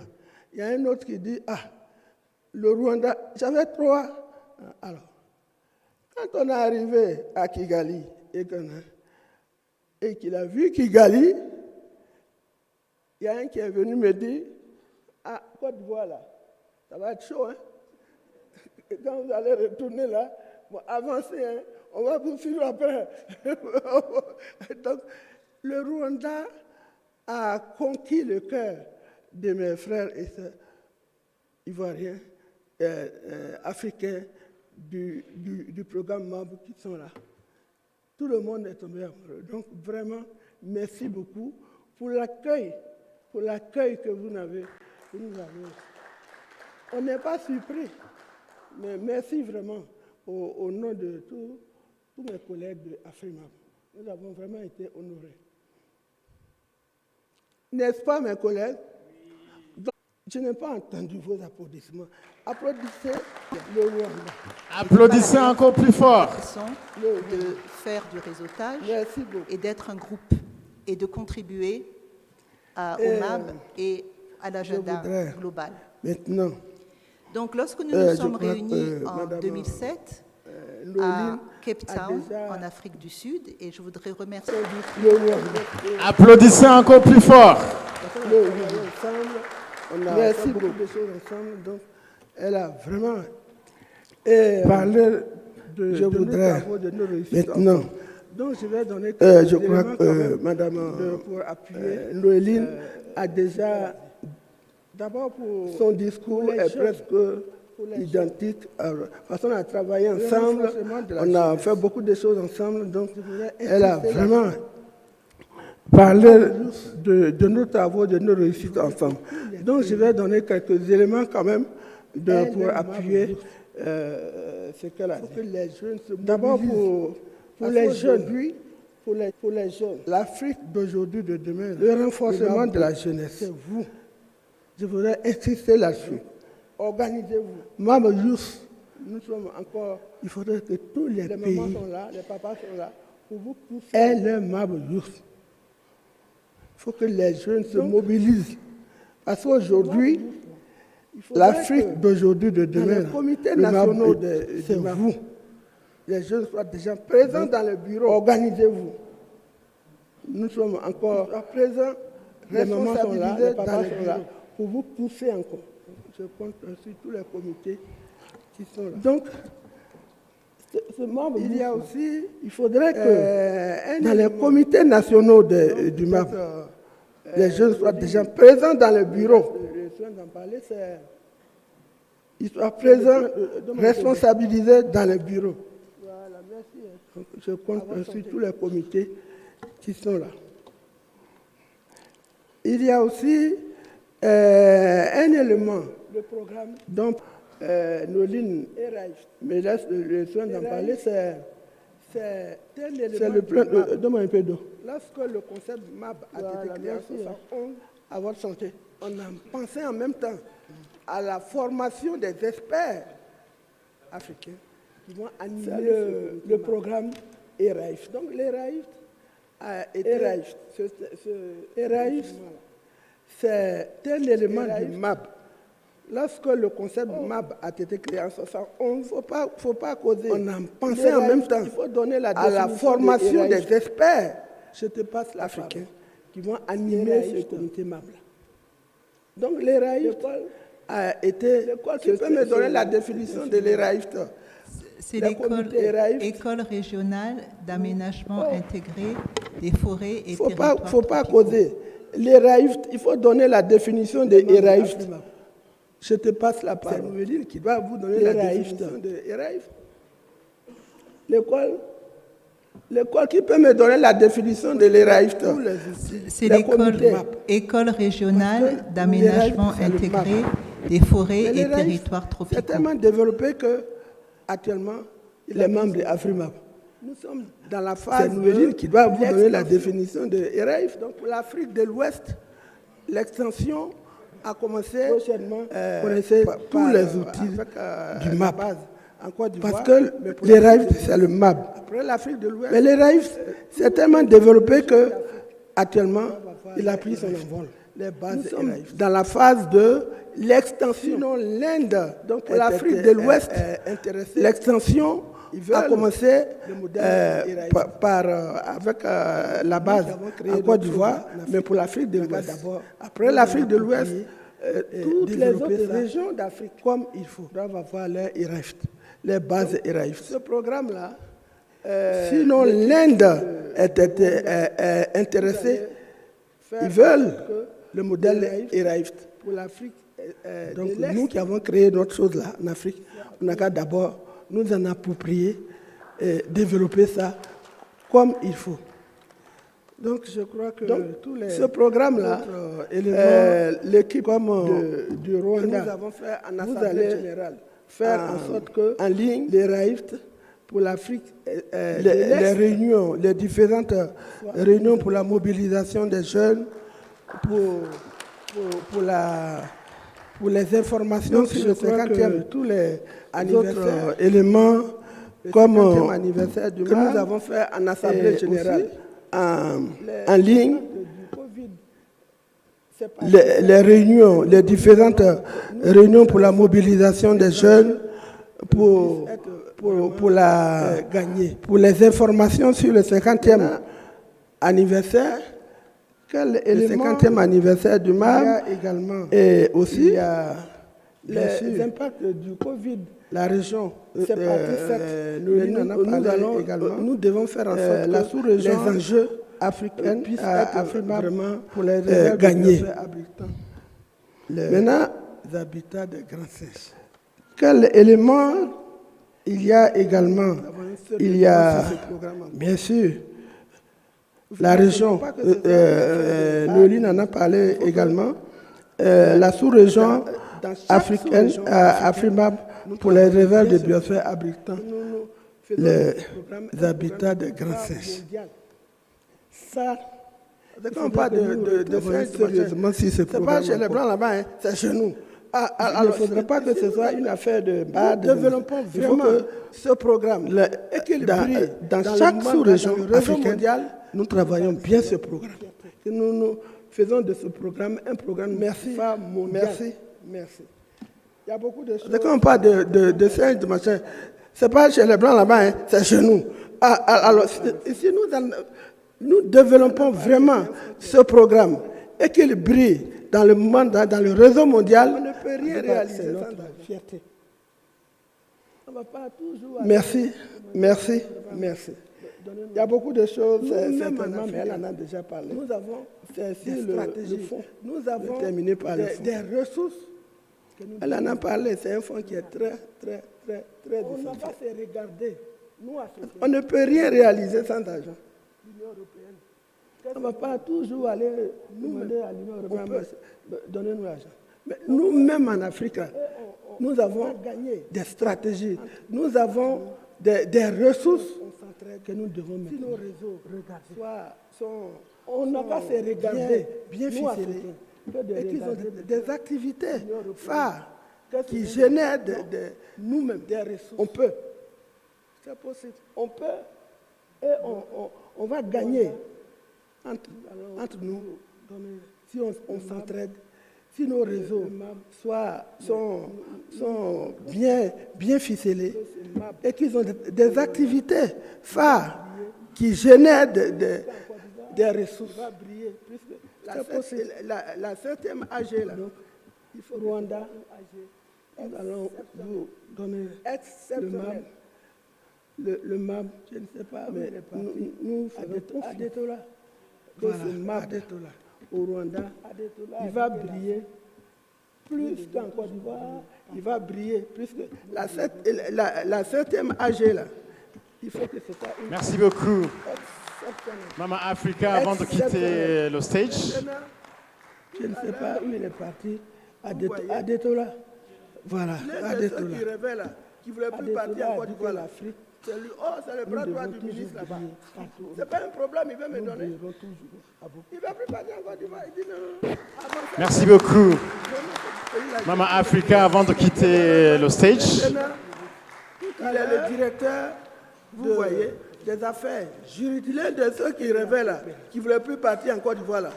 C'est lui. Oh, c'est le bras droit du ministre là-bas. C'est lui, actuellement. C'est pas un problème, il va me donner. Qui conduit. Il va plus partir encore du avant ça, il doit venir vraiment, le pays là, j'ai trop rêvé de ça. C'est le bras droit de notre ministre. Il est le directeur des affaires juridiques et de la coopération. Donc c'est lui qui a ce dossier-là. C'est lui actuellement qui conduit l'IRAIFT, Institut, ce n'est plus école pour l'Afrique de l'Ouest, que nous ayons l'appui institutionnel solide. La formation, les territoires et les forêts tropicales. Donc c'est lui qui a ce dossier-là.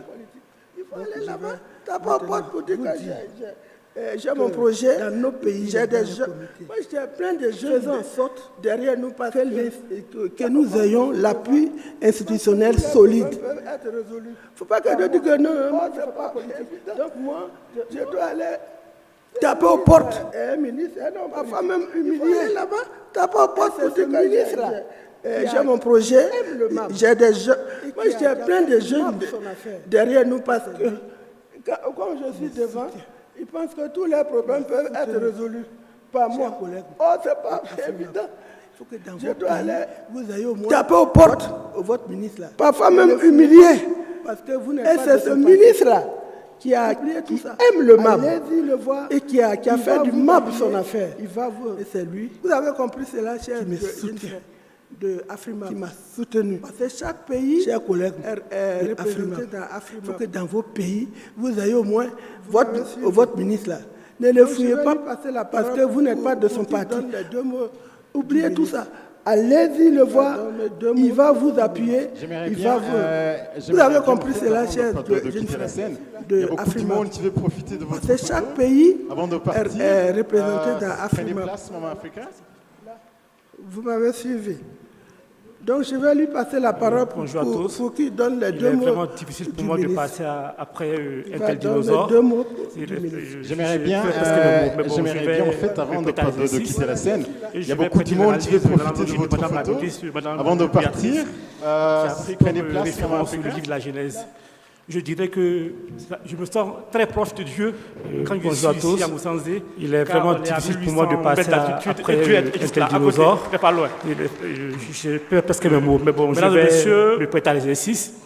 Et je vais prêter l'analogie de Madame la ministre, Madame Béatrice, qui a pris comme référence le livre de la Genèse. Je dirais que je me sens très proche de Dieu quand je suis ici à Moussanzé, car on est à 1800 mètres d'altitude et Dieu est juste là, à côté, n'est pas loin. Mesdames et messieurs, Madame Béatrice Césaire, au nom de Monsieur le ministre de l'Environnement supérieur du Rwanda, je voudrais adresser mes félicitations à Madame la gouverneure et à la Commission du Nord de l'UNESCO, M. Atebojou, pour l'excellente relation de l'Assemblée générale de l'Afrique. Mesdames et messieurs les délégués, entre programmes avoir en garde de qualité, tout protocole respecté. La Côte d'Ivoire, c'est une véritable histoire d'amour. Au nom de Monsieur le ministre de l'Enseignement supérieur, M. Adama Diawara, je voudrais adresser mes félicitations au Rwanda et à la Commission de l'UNESCO pour l'excellente relation de cette Assemblée générale de l'Afrique. Son soutien entre le programme sur l'homme et la biosphère MAB et la Côte d'Ivoire, c'est une véritable histoire d'amour. Car en Côte d'Ivoire, depuis 1971, le président Oufouette Boigny fut l'un des premiers présidents à mettre en place le MAB, qui est basé à l'Université d'Angablogois. Le ministère de l'Enseignement supérieur, qui est l'autorité focale, a su jouer son rôle et a mis en œuvre ce programme en Côte d'Ivoire et depuis ce temps a apporté son soutien au programme MAB. Donc la Côte d'Ivoire entend poursuivre ses efforts. Donc c'est un plaisir pour moi d'être ici parmi vous et de conduire cette délégation qui est assez forte, avec la collaboration avec le Centre régional d'écologie qui est basé à l'Université d'Angablogois en Côte d'Ivoire, l'OIPR, l'Office ivoirien des parcs et réserves, et encore certains membres qui n'ont pas pu venir, qui sont restés encore derrière, qui seront là peut-être demain. Donc la Côte d'Ivoire entend poursuivre ses efforts afin de contribuer à l'essor du programme MAB, avec tous les partenaires. Ce faisant, le ministère, avec la collaboration de l'accord de siège de RAIF, sur lequel nous travaillons beaucoup, nous tenons à vous dire que bientôt le RAIF aura son siège à l'Ouest en Côte d'Ivoire. Et le ministère de l'Enseignement supérieur a donné son accord. On attend maintenant l'accord du ministère des Affaires étrangères pour que cela se fasse. Également, nous travaillons aussi avec des partenaires, notamment la Guinée et peut-être le Libéria, pour mettre en place une zone transfrontalière entre le Libéria et la Guinée sur le mont Nemba. une réserve de volontariat et nous voulons vous en parler aussi également. C'est un projet qui nous tient également à cœur. Et enfin, et c'est enfin un hommage à tous nos précurseurs très tôt partis, l'appui de Madame et à ceux qui sont encore là. Elle tient à vous remercier, Madame Noéline Raondry à la Koto Aizoa, de fructifier cet héritage-là qui a été légué et de donner à l'Afrique pour nos pays. Je vous remercie. Le ministre vous salue également. Il vous salue et la tenue à ce que je vous le dis. Applaudissez encore. Vite, approchez s'il vous plaît. Et j'invite tous les caméramans et les photographes. Non, vous restez ici, Maman Africa. Là, c'est bon, parce que là, tout le monde va vous avoir dans la photo, quoi. Il y a des gens qui vont être ici, d'autres qui vont être ici. Comment? Non, ici, ça. Parce qu'on doit avoir ça aussi dans le background. Bon, ici. Alors, il faut bien préciser les choses ici. Il y a une photo qui va être prise, une photo de remerciement pour remercier Maman Africa. Il faut que cela soit d'abord. Donc, on peut avancer pour cette photo d'abord, prise de cette photo essentielle de remerciement, et la photo suivante après. Donc, la photo que je vous ai précédemment annoncée. Ça, il ne faut pas s'inquiéter, on va prendre beaucoup de photos, c'est bon. C'est une photo de remerciement d'abord. Si tout le monde est approché, les plus avancés vont être ici. Les plus avancés, ils vont rester ici. Non, pas les plus avancés. Les plus avancés vont aller là derrière. La photo dite de remerciement. Expectations for, and something where I think Africa is providing global leadership in how we work with the MAP program and develop a capacity. I'm going to stop there and invite my colleague Bandiugu to come to the stage, and maybe along with the representatives of all of the other UNESCO colleagues who are here. I think we have enough chairs for you, and then you're going to be hearing from our colleagues in the different sub-regions in one by one. So if it's okay with all of you to come up to the stage, and then we'll continue with Bandiugu, followed by the other colleagues. Thank you very much.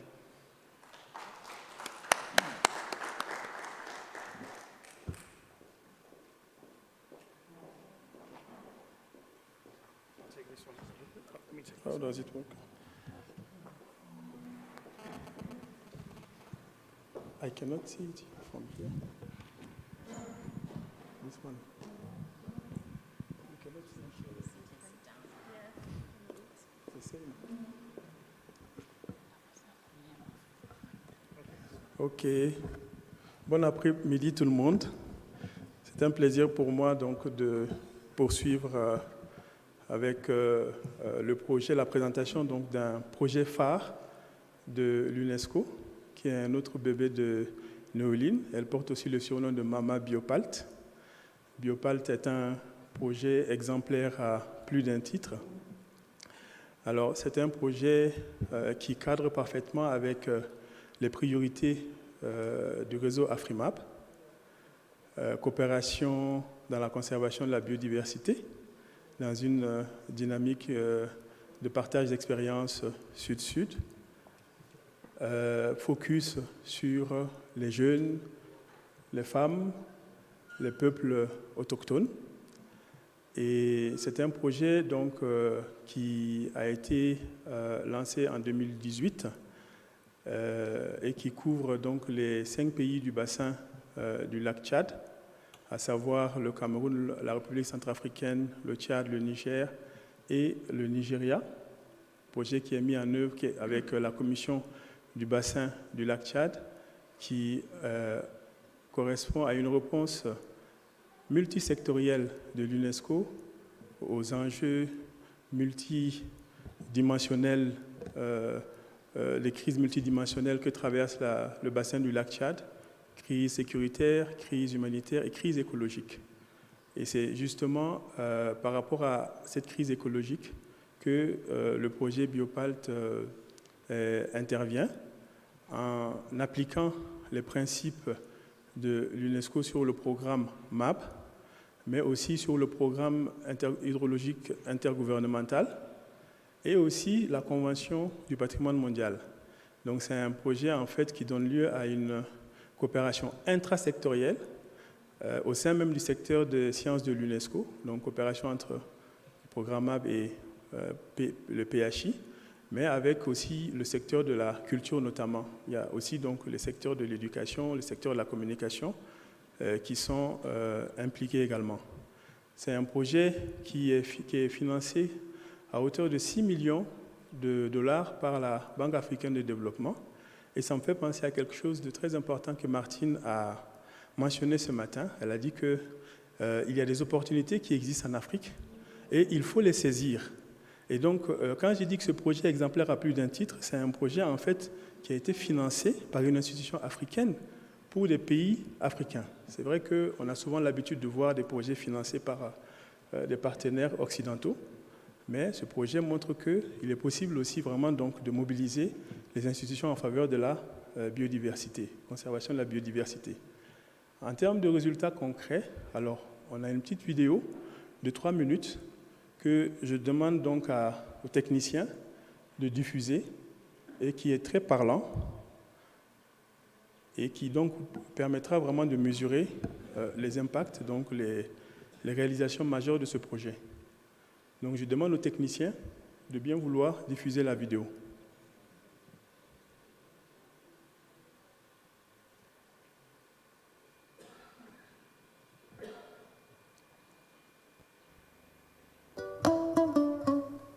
Une histoire du lac Tchad. Sur les rives du lac Tchad, les habitants sont bercés et se meuvent au rythme de ses variabilités et de sa temporalité, selon des coutumes et traditions qui leur sont propres. Longtemps décrit comme voué à une mort certaine, suite à un assèchement extrême, le lac Tchad retrouve peu à peu ses apparences de miracle au milieu du désert. Pendant 4 ans, l'UNESCO, la Commission du bassin du lac Tchad et la Banque africaine de développement ont travaillé main dans la main avec les communautés du Cameroun, du Niger, du Nigeria, de la République centrafricaine et du Tchad pour cet objectif. Comme point culminant de ce renouveau, la preuve, attestée par des études menées par l'UNESCO, que le lac est de nouveau en pleine expansion. Cette nouvelle rappelle un point essentiel. Les humains vivent et dépendent de la nature, y compris de ses variabilités. Et c'est en comprenant cette nature, en s'adaptant à elle, que les sociétés s'épanouissent. Avec ce principe, qui est mis en œuvre depuis 50 ans dans le cadre de son programme sur l'homme et la biosphère, l'UNESCO a démultiplié les études sur le bassin du lac Tchad, sur des thèmes aussi variés que la diversité biologique, l'histoire et la socio-économie des populations, la qualité de l'eau, ou encore sur les changements climatiques depuis le Paléolithique pour que les communautés puissent mieux comprendre le fonctionnement de leur environnement et puissent vivre en harmonie avec la nature au fil de ces changements. Avec ces connaissances, les communautés appuyées par l'UNESCO sont devenues acteurs de l'avenir qu'ils souhaitent vivre. Un avenir durable où elles savent anticiper et s'adapter aux variations climatiques et aux variations du lac et de sa qualité de l'eau, et où elles agissent pour la réhabilitation des écosystèmes au Tchad, avec déjà la plantation d'arbres pour éviter l'érosion des sols, ou encore 4 hectares d'une plaine dunaire restaurée à Artomossi. La mise en place de zones d'exclusion de pêche permettra de réhabiliter des frayères et d'augmenter le nombre d'espèces et la capture de poissons. Les communautés, supportées par l'UNESCO, construisent également un avenir de concertation et de paix, où elles sont présentes à chaque étape de la prise de décision sur leur environnement, comme pour les discussions sur le dépôt d'un dossier de candidature à l'inscription du paysage culturel du lac Tchad comme site du patrimoine mondial de l'UNESCO ou à la désignation de réserve de biosphère. Un avenir prospère avec la mise en place dans chaque pays d'activités vertes génératrices de revenus, des activités durables qu'elles ont pu choisir elles-mêmes et qui permettent l'augmentation de leurs revenus et leur autonomisation. Enfin, elles construisent un avenir de partage et de transmission.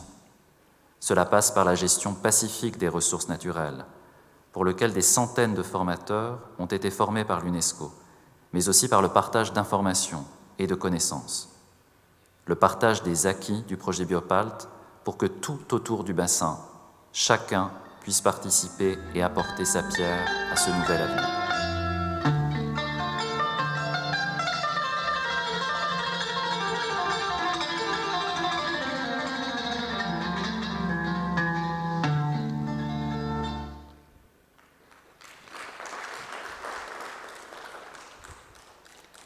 Merci.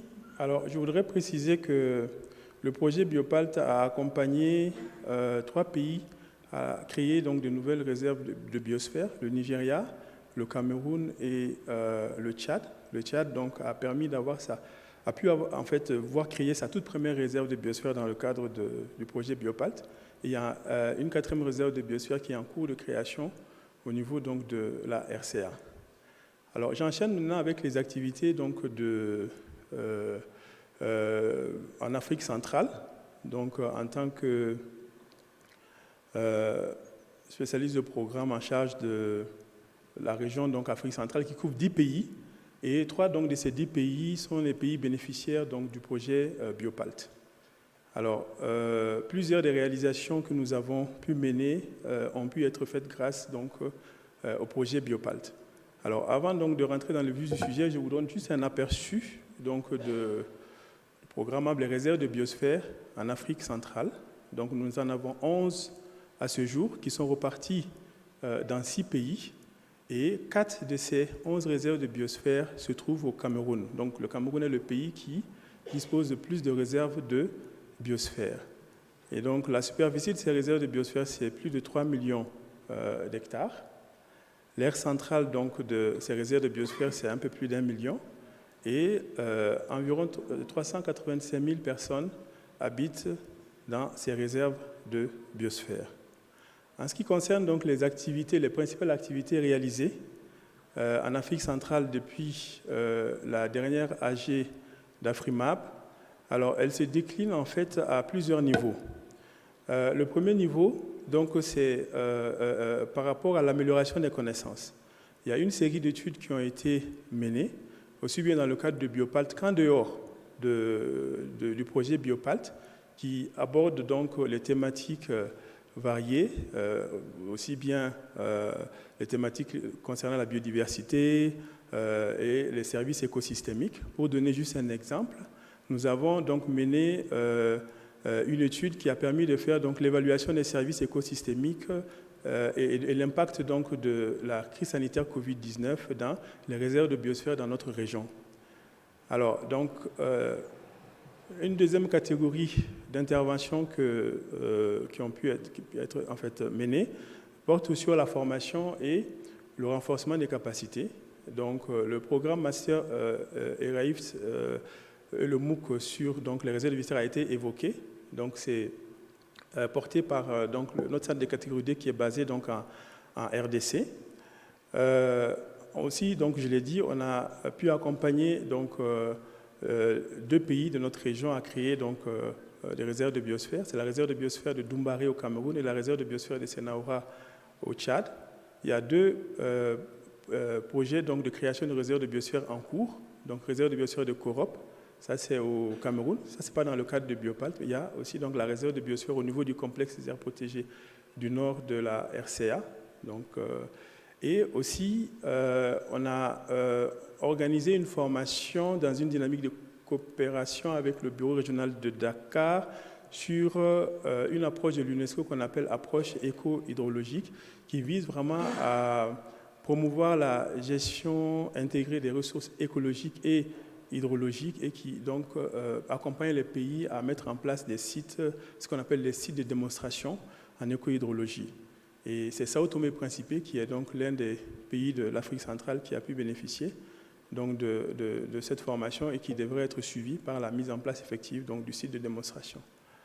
Alors, au niveau donc d'autres pays, au Gabon par exemple, on a accompagné ce pays à redynamiser ce comité à travers l'organisation donc d'ateliers et puis un certain nombre de soutiens méthodologiques et documentaires. Et ensuite au Burundi, donc, qui est un autre pays que nous couvrons, nous avons accompagné le pays à mettre en place donc, son comité MAB. Ce pays, pour le moment, ne dispose pas de comité MAB, n'a pas non plus de réserve de biosphère, mais donc, cet appui a donné lieu à la préparation donc, accompagnement à la préparation donc, d'un décret portant création donc, du comité MAB du Burundi. Alors, une autre catégorie d'intervention donc, qui porte sur la restauration écologique et l'utilisation durable des ressources naturelles. On a accompagné donc plusieurs pays à mettre en place des activités génératrices de revenus. En dehors donc des pays du bassin du lac Tchad, on a accompagné Sao Tomé et Principe également, donc à mettre en place une activité génératrice de revenus en faveur de femmes qui travaillent donc dans le domaine de la pêche et qui sont les premières victimes des aléas climatiques. C'est une île qui connaît souvent donc des inondations. Ensuite, en matière de communication, on a accompagné une réserve de biosphère, donc celle de Ouaza au Cameroun, à mettre en place une radio communautaire. On a aussi, alors je vois que voilà, cette partie ne s'affiche pas là, accompagner, voilà, ok, donc des pays à mettre en place des outils d'information, de communication, des newsletters, des vidéos, des dépliants également. Et on fait la promotion du programme MAP donc, à travers la participation à des événements importants comme la COP 27. On organise aussi donc, des webinaires régionaux. Le dernier en date était en novembre dernier, dans le cadre de la célébration de la première journée internationale de réserve de biosphère en RDC. Et en matière de mobilisation de financement au niveau du Gabon, on a pu donc mobiliser un financement de 4,2 millions dans le cadre de Central African Forest Initiative et donc un projet donc, qui est en train d'être mis en œuvre. Je vais donc m'arrêter là et donc donner la parole à ma collègue Maha en charge donc, du bureau pour le Sénégal. Merci. Merci Bandjougou. Et bonjour à tous. Ça peut continuer effectivement. Donc à la suite de Bandjougou, je vais vous présenter ce que l'UNESCO Dakar a pu faire dans le cadre du programme MAP au niveau des pays qui sont couverts par le bureau, donc en Afrique de l'Ouest. L'une des activités phares au niveau du MAP qui s'est faite à Dakar depuis la dernière assemblée, c'est l'appui à la Gambie pour la création d'une nouvelle réserve de biosphère au niveau de Niumi. Et donc, le bureau a aidé à l'organisation de consultations et d'ateliers de renforcement de capacité au niveau des autorités territoriales, mais aussi des ONG et de toutes les parties prenantes qui sont dans cette zone-là, pour leur expliquer d'abord en quoi consiste la réserve de biosphère, tout ce qu'il fallait pour mener à bien donc, un projet de mise en place de réserve de biosphère. Il y a eu aussi une campagne de sensibilisation qui s'est faite au niveau des communautés, avec une centaine de communautés qui a été consultée dans la zone pour leur parler de tous les bénéfices que pouvaient leur apporter la réserve de biosphère de Niumi. Donc là, nous sommes dans un processus d'accompagnement qui va continuer pour que le pays puisse soumettre donc, cette proposition, ce projet et avoir cette réserve. Nous l'espérons. Le deuxième appui à la mise en place d'une nouvelle réserve s'est fait au Sénégal. Donc, dans ce cadre-là, le Sénégal a un projet de réserve de biosphère urbaine qui donc comprendrait toute la partie de ce qu'on appelle la presqu'île du Cap-Vert où se trouve la ville de Dakar. Donc c'est, on va dire, challenging parce que c'est vraiment au milieu urbain. Il y a toutes les interactions, on va dire, autour des noyaux centraux qui sont à prendre en place. Et il y a un travail de mapping qui a été fait. Il y a un travail aussi de consultation qui a été mené au niveau de la région. Et là, donc, nous attendons donc la fin des consultations ou la fin des signatures du formulaire pour soumission. Là, il y a beaucoup de textes, mais je vais résumer. Mon collègue Bandjougou en a parlé. Donc, avec le bureau de Yaoundé, nous avons organisé un atelier de renforcement de capacité sur l'approche éco-hydrologique, donc, qui consiste à améliorer la gestion des ressources en eau en prenant en compte le côté hydrologie et écologie pour une gestion, on va dire, holistique des ressources en eau. Et donc cet atelier s'est déroulé dans les pays que nous appelons lusophones de la zone, et c'est fait au Cap-Vert et a réuni donc des participants venant du Cap-Vert, venant de Guinée-Bissau et venant de Sao Tomé et Principe. Et nous avons réuni les gestionnaires de réserves de biosphère au niveau de ces pays-là, ainsi que ainsi que les acteurs qui sont au niveau de l'environnement et de la gestion des ressources en eau. Et donc, ça a été aussi l'occasion de leur présenter le concept de site de démonstration en éco-hydrologie dans le but d'en installer au niveau des réserves de biosphère de la zone. Le premier site qui a été identifié, c'est la réserve de biosphère de Maio, qui est au Cap-Vert. Et donc là, nous avons une deuxième étape qui va se dérouler cette année pour une installation effective du site de démonstration en éco-hydrologie. Voilà pour ce qui est du bureau de Dakar. Maintenant, je vais passer la parole à quelle région? Okay. Yes, sorry. So, East Africa? It's up to you. Thank you. Yeah, good afternoon, everyone. Maybe we can stand a little bit and shake, because I can see people are sleeping a little bit. You're right, you're right. Let's stand up and stretch. Stretch. Check, check. Make sure you are still alive, right? Can you go this way? You do this, you check. Yes. Are you still alive? Uh-huh. Thank you, thank you. Move around Thank you, this everyone. way. Okay, it is done. You breathe in and out. You are still alive.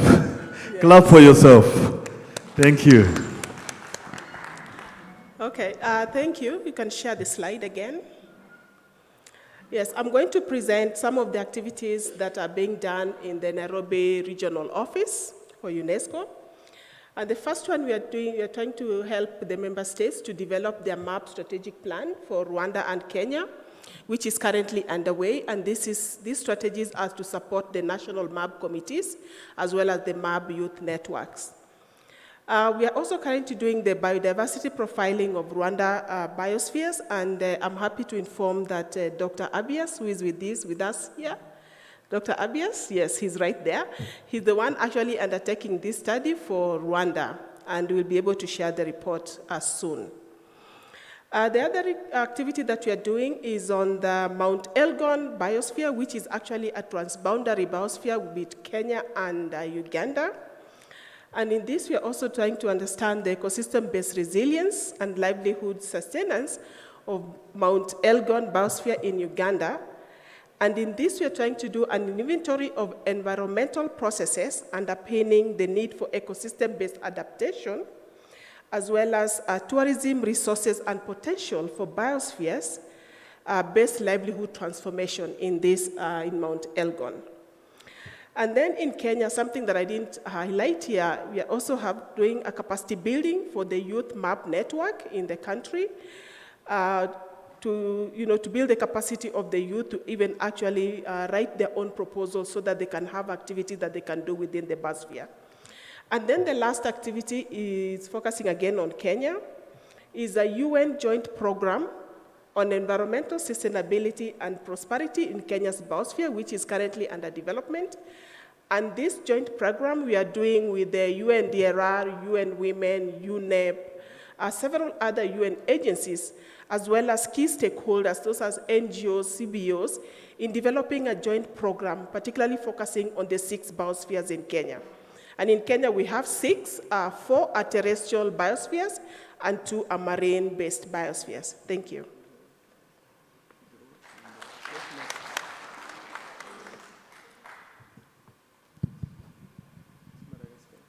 Madagascar, yes.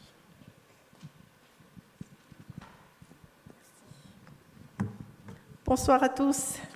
Alors, à Madagascar, nous avons 5 réserves de biosphère et donc nous continuons à mettre en œuvre en fait des activités qui contribuent à l'atteinte des ODD et donc au niveau de ces 5 réserves de biosphère. Donc pour la petite histoire, vous savez qu'une des réserves de Madagascar, Mananar Nord, a été soumise avec une grande contribution de Noéline qui est ici. Sans elle, on n'aurait pas eu Mananar Nord aujourd'hui dans la liste des réserves de biosphère. Donc c'était avec le professeur Guy Suzan qui qui était le directeur général de MNP, mais qui n'est plus parmi nous. Donc, une petite pensée pour lui. En principe, si il était là, il aurait été parmi nous aujourd'hui.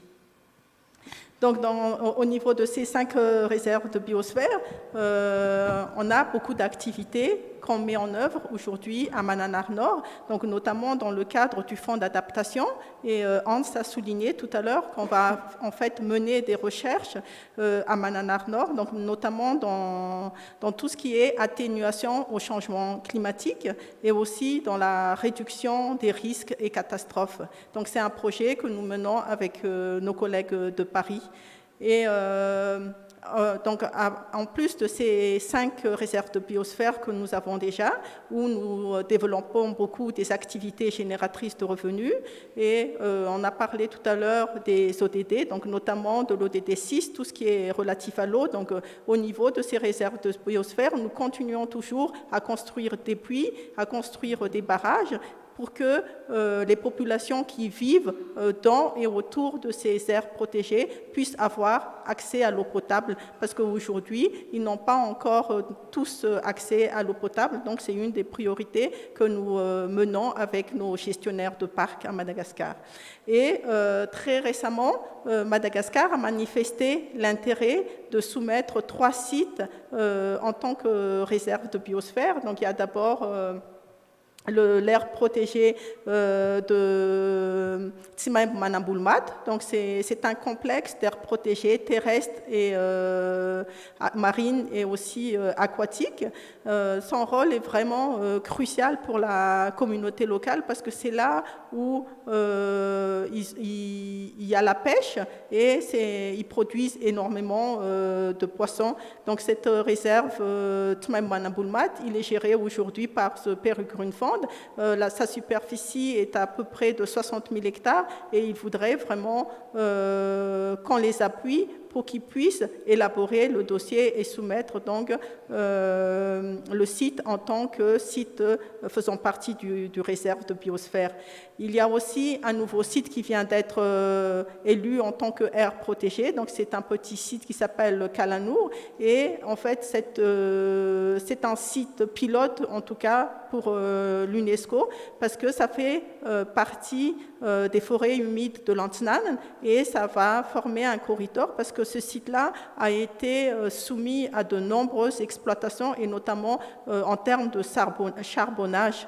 Donc la forêt a été à un tiers détruit à cause du charbon de bois qui se fait dans la zone d'Andasibé, et les gestionnaires et l'État parti souhaitent vraiment que ce site-là puisse faire partie du réseau de réserve de biosphère. Et donc c'est géré par Ecovision Village, et le dernier site qui est très avancé, c'est le site géré par WCS, qui est dans le nord de Madagascar, qui s'appelle Makir. Donc c'est une aire protégée qui fait à peu près 300 000 hectares donc de noyaux durs, et tout autour de ce noyau dur, ils ont aussi 300 000 hectares de ceinture verte. Donc la population est fortement impliquée en fait dans la gestion du site. C'est pour ça qu'on leur a donné toute cette ceinture verte. Il y a beaucoup d'activités génératrices de revenus qui a lieu à l'intérieur, et c'est vraiment un laboratoire vivant. Aujourd'hui, c'est une des plus grandes aires protégées de Madagascar. Et là, on est toujours en attente en fait des experts qui viennent appuyer un peu l'État parti pour l'élaboration de ces 3 dossiers. Voilà pour Madagascar. Merci.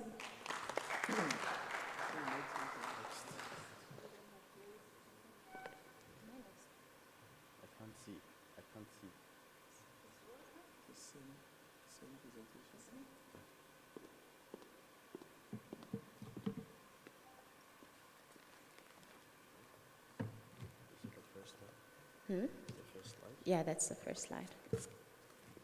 Good afternoon, everyone. I'm a bit taller today because I'm wearing heels. Right. Hi, my name is Mbali Mashele. I'm with UNESCO Regional Office of Southern Africa. I'm based in the Johannesburg Antenna Office. I'm here representing my boss's boss, Guy Broek. Both of them could not be here today. So I will be providing the update on the Men in Biosphere program activities within the Regional Office of Southern Africa. I will touch on the nominations and periodic reviews, activities that are supported within the biosphere reserves, and also meetings that we have held. Actually, this is the first time I'm using this. Okay, cool. As you can see from this table, Southern Africa has 18 biosphere reserves. And within the period from 2015 till now, the biosphere reserve numbers have doubled. Not only that, but also the member states have also increased. They've increased from 3 to 7. The only member states that are not part of that don't have biosphere reserves at the moment is just Namibia and Botswana. A special thanks to the South African Men in Biosphere program and also the German National Commission for being able to assist with this regard. In addition to that, the ROSA office also supported the nomination of Chimanimani and Kafue Flats, so these are based in Zimbabwe and Zambia, in 2022. And then in 2020, the Regional Office of Southern Africa supported the periodic review of Middle Zambezi. So there's been quite a lot of activities within not all of them, but some of the biosphere reserves. This project called Be Resilient was a regional project that started in 2020, and it basically looks at biosphere reserves as climate change observatories. The B under the Be Resilient actually stands for Biosphere Reserve. And following this project, there's been several suites of these projects implemented in South Africa, Zimbabwe, and Mozambique. The dotted lines show upcoming projects that are still in development that will come subsequent these ones. There's also been quite a collaboration with Sustainability Starts with Teachers, which is an education for sustainable development project. The ROSA office is implementing this with Limpopo Biosphere Reserve in Eswatini and Matsing Biosphere Reserve in Lesotho.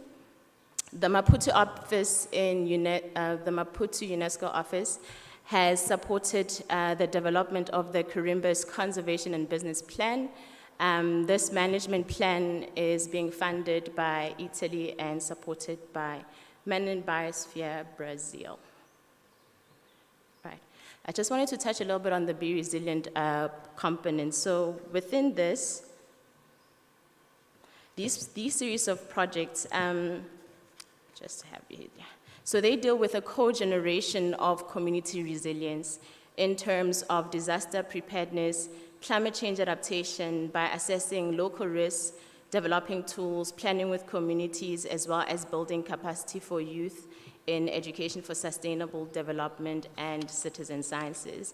The last part, which we have seen as very crucial, focusing on Strengthen Men in Biosphere program, has really assisted in terms of course, the nominations, the periodic reviews, but also most importantly, supporting regional meetings where people can come in and engage as well, which we have seen as important.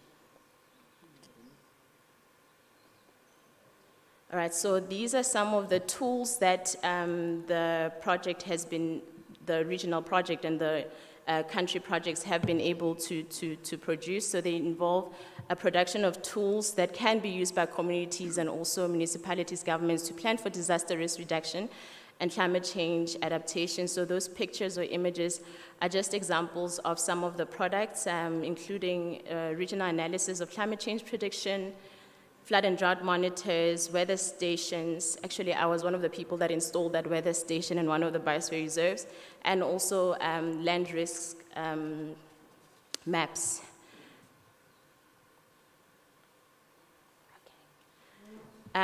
This is my last slide. There's been quite a number of meetings and engagements that have been supported. So the first image on the left is the Regional Men in Biosphere meeting that happened in Eswatini in September 2022, supported by the German National Commission. There's also been other engagements focused on youth, particularly the African Youth Biodiversity Forum, which happened in Vembe Biosphere Reserve. And last year, we were able to bring together all the youth from all the biosphere reserves in Southern Africa to participate in the World Science Forum. And their participation included a facilitation of a side event which was titled Youth, Social Transformation and Science, and a lot of interesting things actually emerged. So please, we need to really invest a lot on youth. I think that is it from my end. Oh, there's one more thing. This is not me. One more thing. I also wanted to mention that coming from a biosphere reserve, so I worked in a biosphere reserve before I joined UNESCO for the past decade. We're having a right-shop funding proposal for biosphere reserves, and we're very excited. All of the biosphere reserves in South Africa will be attending this as well. And I also have a small book that I came with. It's a newsletter that we developed for our project. So I came with enough copies that I can be able to share with everyone. We have the biosphere reserves actually contributing to the articles here. Yeah, so anyone that wants it can come to me later. And there's also a nice section where you can learn and play. Thank you.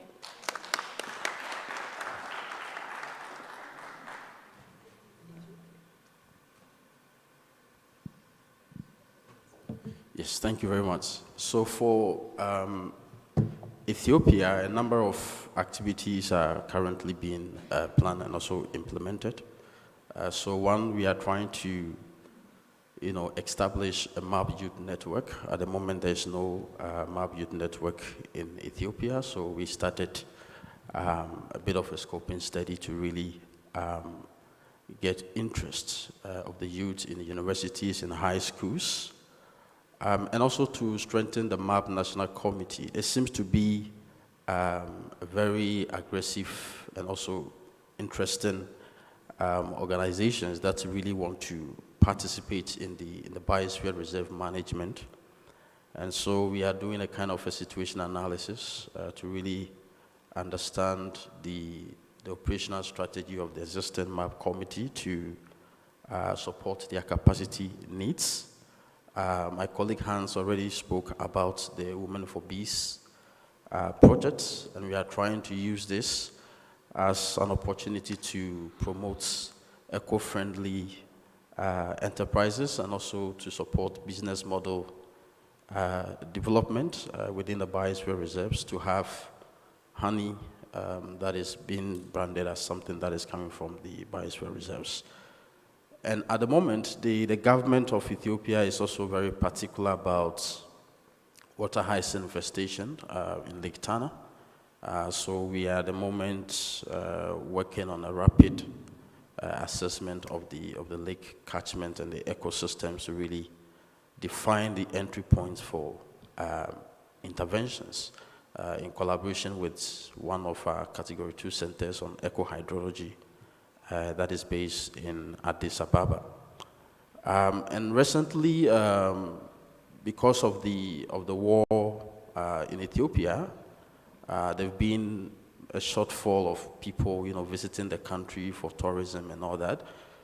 So we had a meeting with Ethiopian Airlines, and they are really happy to support development of, clips, video clips of the biosphere reserve that they can play in their, entertainment system within the plane. This will also help improve visibility of the biosphere reserves in Ethiopia.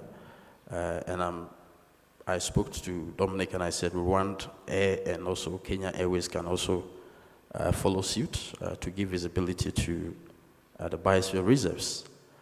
The UK embassy also approached us to, in collaboration with the African Union, to establish a very strong youth advocacy group on climate action. And so this is also something that is ongoing, and there's going to be a very big congress in Nairobi, I think from June. So in a nutshell, this is what is also happening in Ethiopia. Thank you. So let's give all of them a big round of applause as they take their seats.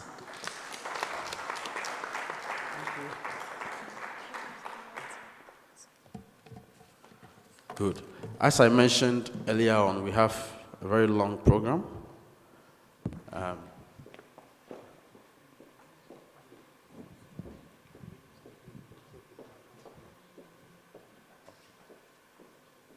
Good. So we are going to have presentations from all the countries. And so what we're going to do is that after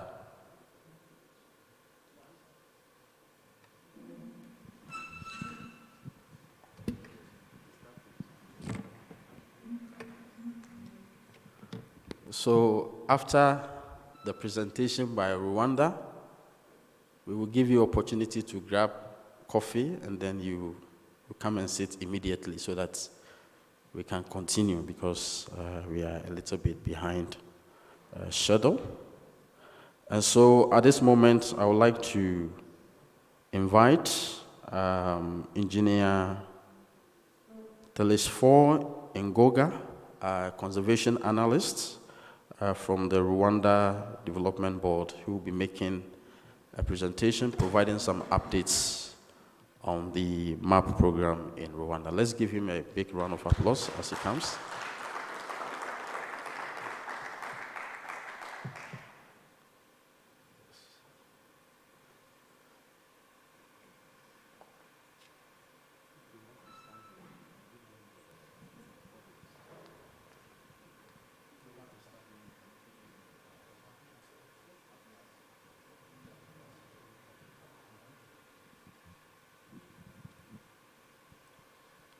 C'est bien, merci. Il sera, monsieur Sam, il sera avec Abias. Il est là.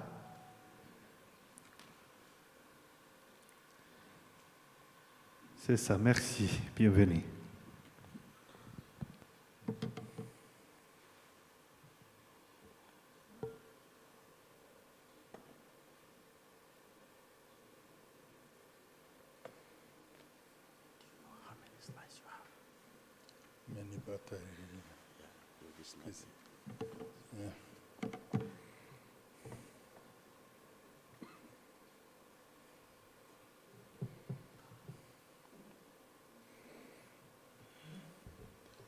Yeah, thank you. Good afternoon again.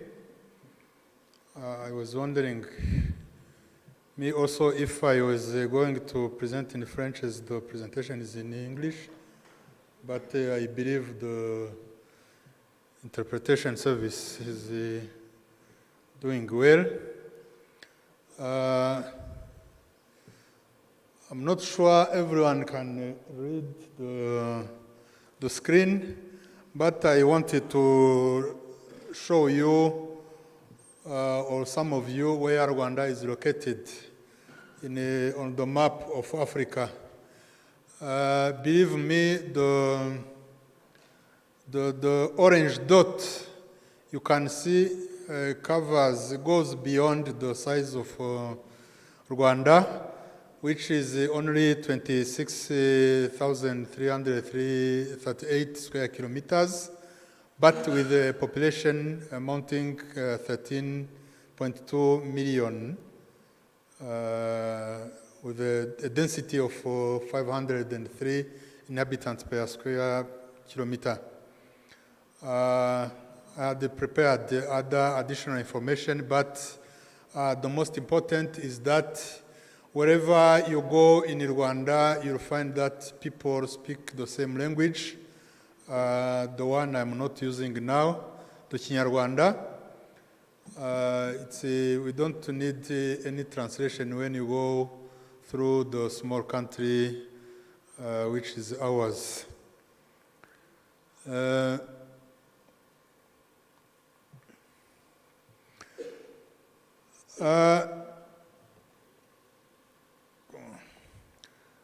30% of the national territory is covered by forests, and that has been a strategic target that has been achieved, and 8.9% of the whole country is devoted to conservation in national parks.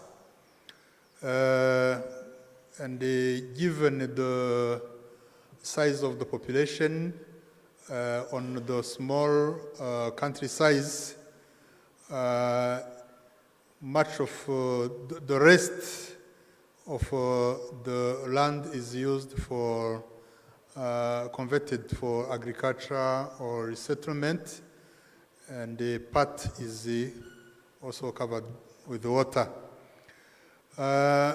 We have now 4 national parks which are gazetted: Akagera in the east, Nyungwe in the southwest, Gishwati Mukura in the west, and Volcanoes in the northwest.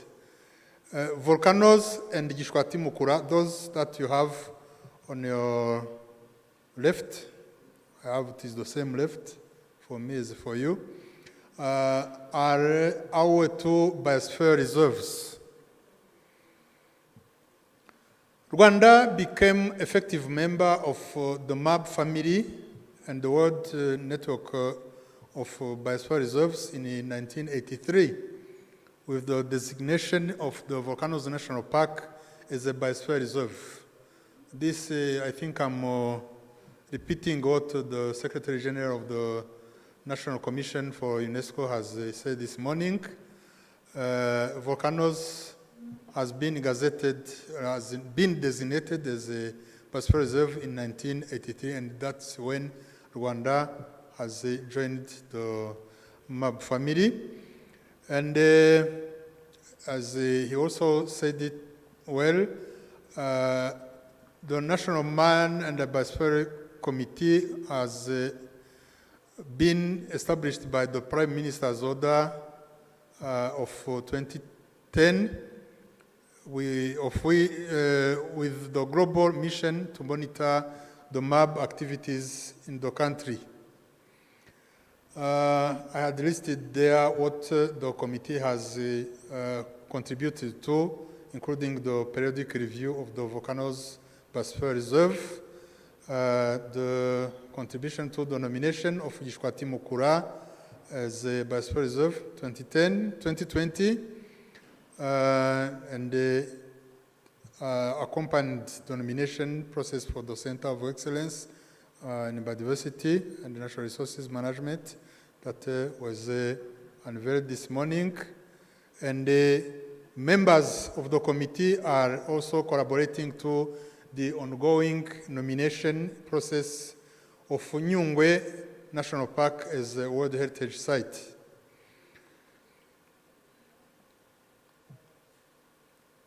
We have 2 biosphere reserves, the Volcanoes and the Gishwati Mukura landscape. And maybe the time will not allow, but when, if I point there, I think it will not be for everyone, but the dark green that you see, the dark green is the Volcanoes National Park. And the light green up is the continuum. It's a transboundary landscape shared between Rwanda, DRC, and Uganda, and that's what has been referred to this morning as the home for the latest mountain gorillas. And the dark green is our Volcanoes National Park, which is the core area of the Biosphere Reserve, 160 square kilometers. That's an exception. We have been discussing this with people from UNESCO, that the zonation does not follow the pattern that is given for biosphere reserves, because we don't have a buffer zone in this area, and what we consider as the transition zone is the area in yellow which comprises the administrative sectors bordering the Koa Park. I'll explain why later. And the second, the Gishwati Mukura Biosphere Reserve.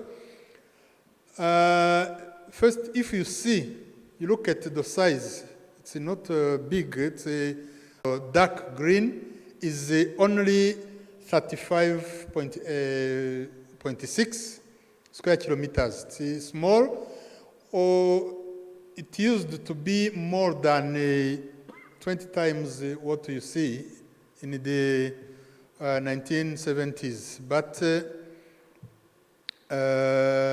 it has been degraded for different uses, and the government has decided to gazette what you can see in dark green as a national park, and it has gone in parallel with the nomination process for to make it a biosphere reserve. And the light green is what we consider as a buffer zone, at least it has it. And the shores of the river joining the two patches of forest. In the north, it's Gishwati, in the south, it's Mukura, and the complex is called the Gishwati Mukura National Park. And there also, we considered the administrative sectors bordering the two patches of forest as a transition zone.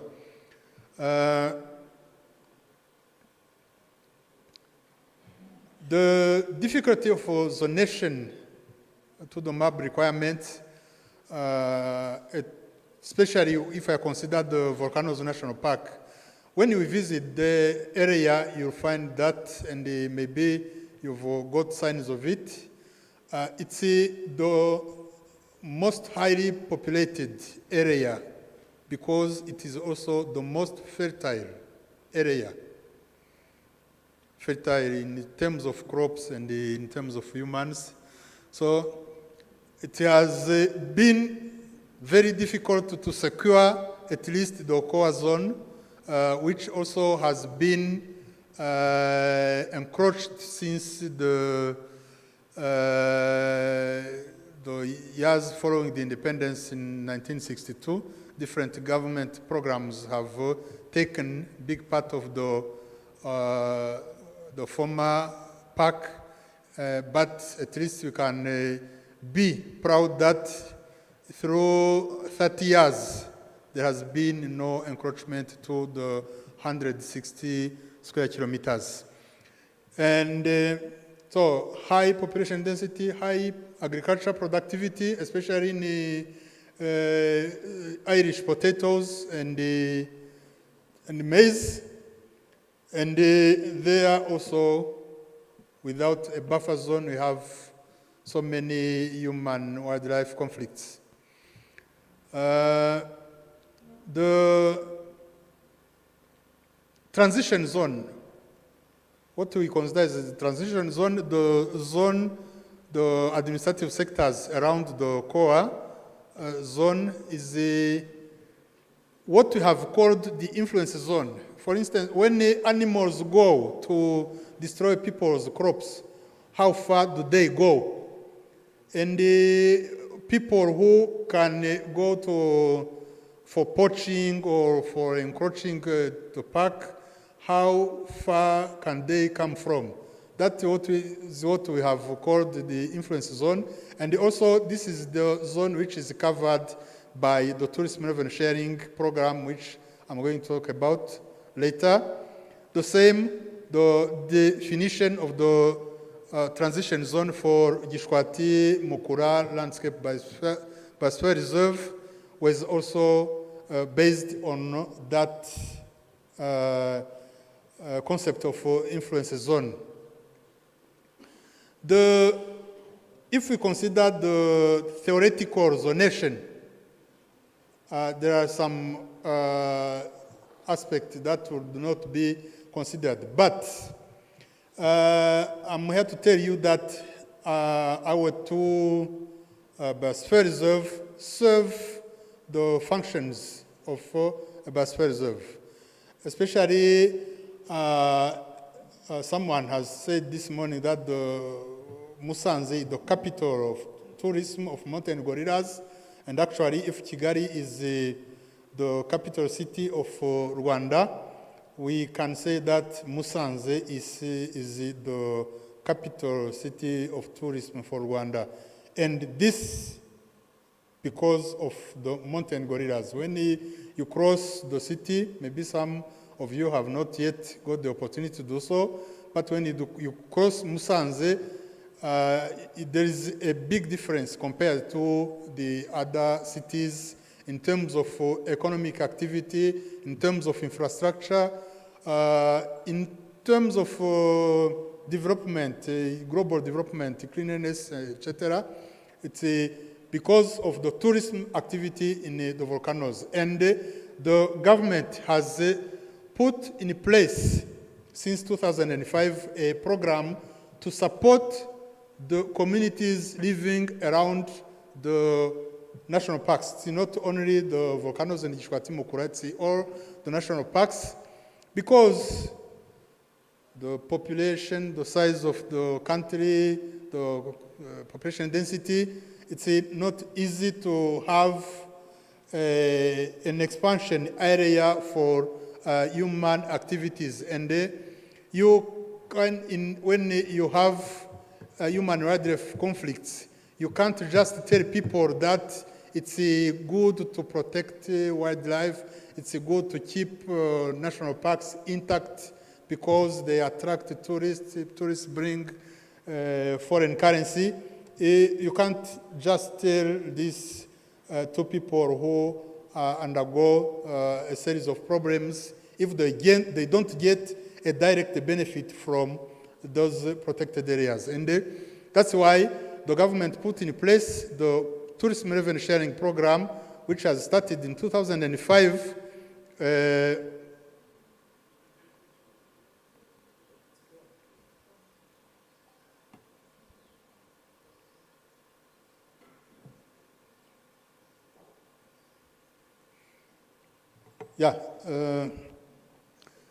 And the objective was to support the local communities, most of whom were prone to problems generated from those protected areas.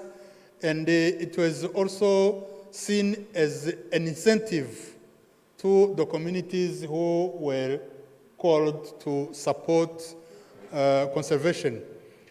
And in the beginning, 5% of the total tourism revenues collected from national parks were given back to the community to support their development initiatives. And this rate has been increased to 10% in 2017. And 35% of it goes to volcanoes. The volcanoes National Park and BIOSPHERE Reserve is the one which generates more than 80% of our tourism revenues. And it's also, being a small park, it's the most vulnerable, so it needs much more support. 35% of the 10% go to volcanoes, 25 to Akagera in the east, 25 to Nyungwe southwest, and 15 to Gishwati-Mukura National Park. And since 2005, more than $7.9 million have been invested in support to about 880 community projects. People are in support of that. People are happy. Maybe when we go there on Thursday, we find some signs of some feedback from the community. And we observe a better perception of the park, which is no longer seen as just a source of problem animals, but also a contributor to their development. We see an active participation to conservation activities. Some community members participate in they accompany our rangers for joint patrols, for snare removals. Sometimes they know where their neighbors put or used to put them. They give information on illegal activities. And we have seen sometimes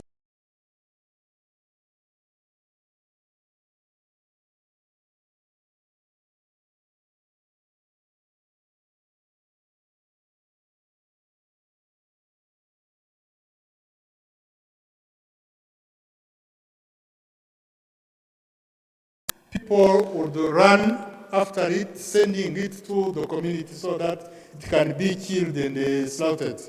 But we have seen now people coming to the park rangers with a calf buffalo or a calf duiker, a small duiker, young duiker, telling them, this animal, we found it in the potatoes garden and we want you to return it to the park, which is a good sign. And this program has sparked further community support. We have conservation partners. Some of them are represented in this meeting. They also support community projects. And we have recorded an appreciation by the President of the Republic of Rwanda, who has called other organizations or other government entities which exploit natural resources to also contribute to the local community development. And it has started with miners who have been, some of them have started to give back part of the revenues to the local communities. Another aspect I want to mention quickly is that the government has put in place a policy to compensate people whose properties or whose lives have been damaged by wildlife. It's a program which is implemented since 2012, and a special guarantee fund has been created to implement the compensation policy. The RDB, the Rwanda Development Board, which is the entity responsible for tourism and conservation, contributes 5% of the tourism revenues to the special guarantee fund. And compensation is paid to any person damaged by an animal encountered in the national parks or any other protected area during work or visit authorized by a competent authority. It is also paid to any person damaged by any animal on a list established by another of the minister in charge of conservation of national parks encountered outside the park or outside another protected area. It's a program which works. There are still complaints, but at least there is something which has been achieved, because before the policy was in place, we used to have people, someone has lost a cow, for instance, killed by a buffalo, a leopard, and we consolated him with 10,000 Rwandan francs, like a bit less than $10. But now they calculate as following the schemes used by insurance companies, and they pay compensation. If there is loss of a relative, family members are compensated, as the compensation is done when someone is hit by a car or has got another accident. We are planning to conduct a new periodic review for the volcanoes BIOSPHERE Reserve. We are also, maybe we talk a bit more about that when we visit the volcanoes. We have planned an expansion, and that's when maybe we try to respect the zonation pattern, because we want to increase the core area by 26% and create a 60 square kilometers buffer zone, and a master planning of land use in the transition zone is being also conducted.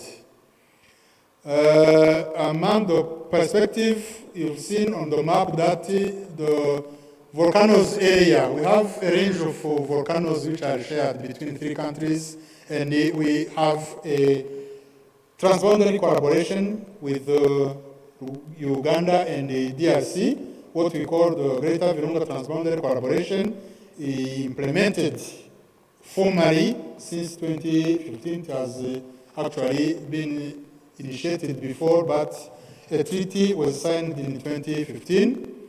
We exchange information, we have meetings of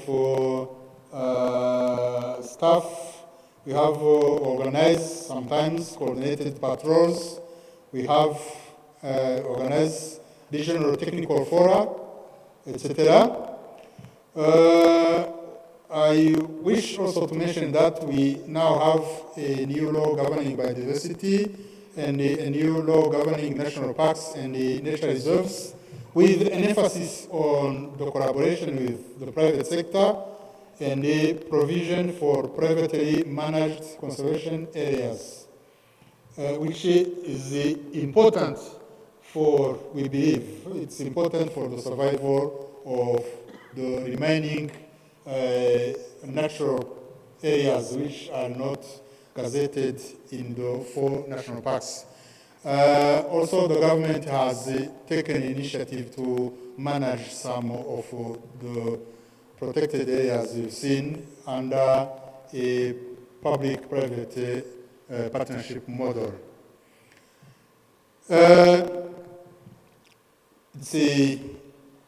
That the rest, the illustration of what we do, different through the Tourism Revenue Sharing Program. We have built schools, we have built health facilities, we have built infrastructure for rainwater collection for household use.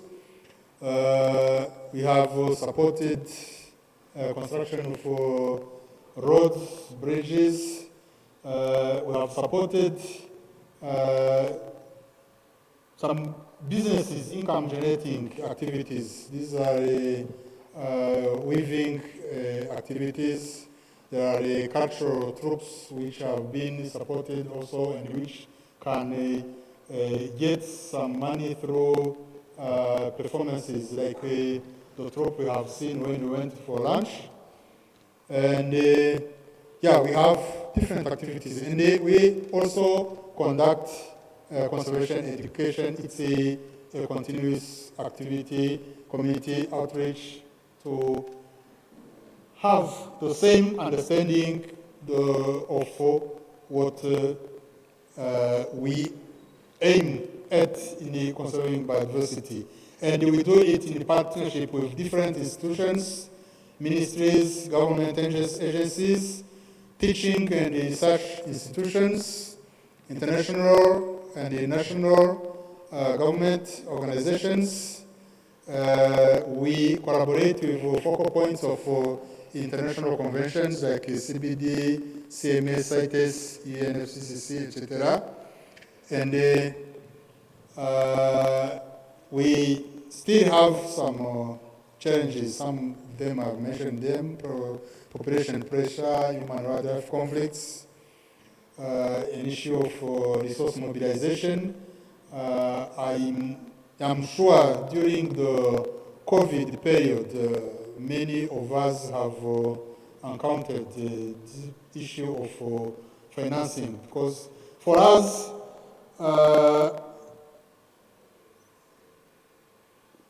There's been a discussion to that and some solutions were proposed.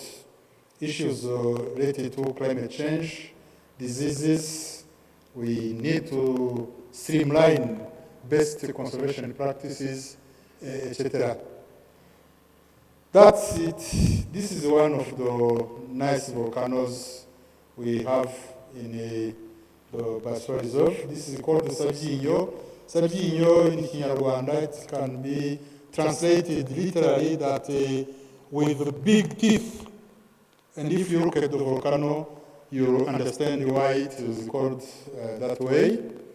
And these are some of the features that you can have in the Volcanoes National Park, which is the pillar of the ecotourism in this country. This is Gishwati Mukura. It's very nice. When you go there, you'll be able to testify it. And there also we have different wide range of plants. We have chimpanzees, we have golden monkeys, we have different other types of animals. Visit Rwanda and you'll find more. Thank you. Murakoze cyane. Merci beaucoup.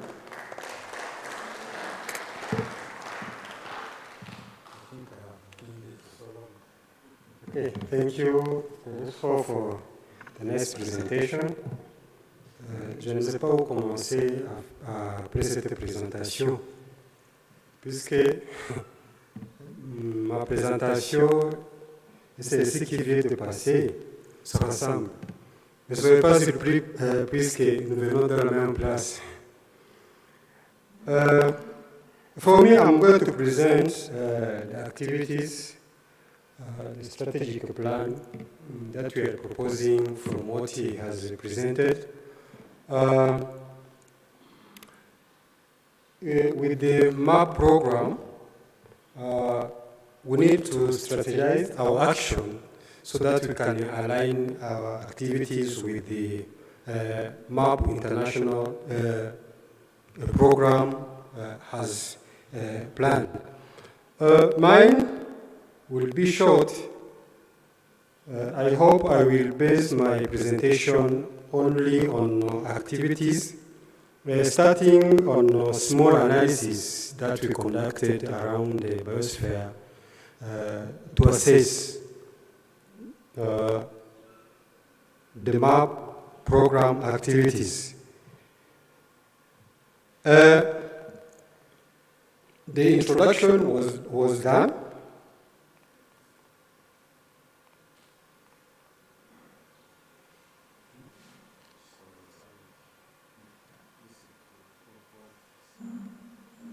Okay. This is MAP. I have outline of around 6 points. The first one, the introduction was made, I will not delay there. Then a short analysis that was done around MAP program in Rwanda. Then I shall present you the MAP stakeholders that I have mapped out. Then strategic objectives and strategic action for the remaining time, because as you know, MAP strategy is taking the end in 2025. So for us, we are having this strategic plan in 2023. It will just cover around 3 years. Then we tried even to propose the team that can help to revamp the MAP Rwanda National Committee. The introduction, I have started by indicating how MAP Rwanda started with the Prime Minister order and its mandate. Mostly, it has to undertake scientific initiatives and work directly with the International Coordinating Council and the other national and sub-regional MAP committee that might assist it in carrying out the action necessary to fulfill its mission. We have, apart from MAP National Committee, we have National Youth Committee as well, which is active. I won't delay here because I have seen on the agenda MAB Youth Network will have their own time to present the activity, but it is there since September 2019. It is there, and it has the vision of not leaving any youth behind. When I'm saying any youth, for sustainability of this network. Allow me to jump on the analysis that we conducted around the Biosphere Reserve and with the interaction with the Biosphere Reserve managers and the other key stakeholders. We have seen that the strength of a MAP program, program in Rwanda, there is the existence of Operational National Commission of UNESCO. I'm starting with UNESCO because it is an organ which is functioning well, that is supporting MAP. Another one, we have National Biosphere Reserves, as the Tresor presented. We have two Biosphere Reserve, Voka National Park. We have as well Mukura Gishwati. We have the existence of center that was launched in the morning. It has been working and supporting MAP, National Committee, and it is another strength that we have because now the effort has been increased because it has been officially launched. We have designation and management of protected areas as the cornerstone of biodiversity conservation. We have existence of national fund that mobilize sufficient financial resource to properly manage and protect existing biosphere reserves. It is called FONERGO. It is a green fund, and it finances as well biosphere conservation. There is the existence as well of a national capital account that acknowledge the role of biodiversity in sustainable development. So far we have forest account, water account, land account. All of these, they are the part of biosphere, and it is the strength to the program.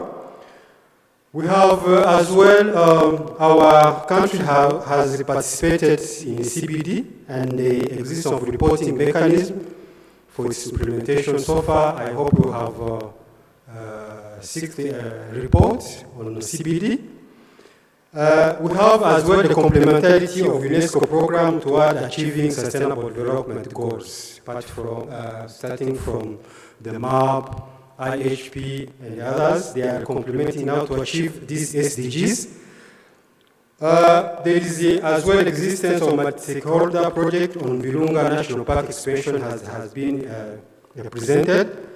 We have as well the existence of post-2020 biodiversity framework. You know, the framework that we had ended in 2020, and we have another one that was implemented framework that make MAP program more inclusive and supportive to implementation of the goal agenda 2030. These are some of the strengths that we have come up. For the weakness of the program, the first one has been highlighted during the launch of the center, and Tresor has mentioned it is the limited resources to maintain biosphere reserve, strictly protected, and or to enforce relevant legal framework. MAP activities relating to conservation by stakeholders. We have many stakeholders involved in the biosphere reserve conservation, but reporting framework is not clear. There is a weak realignment to account for climate change in biodiversity conservation. Climate change as a threat to biodiversity, there is no framework to account for this threat to biodiversity. We have as well poor integration of biodiversity in development projects. When we have a development project, you will see biodiversity are not taken into consideration during the environmental impact assessment report making. There is a weak indigenous and lack of indigenous and local knowledge mobilization in the Biosphere Reserve is still a weakness. We have as well high biodiversity loss outside non-protected area. You'll see the core is the focus.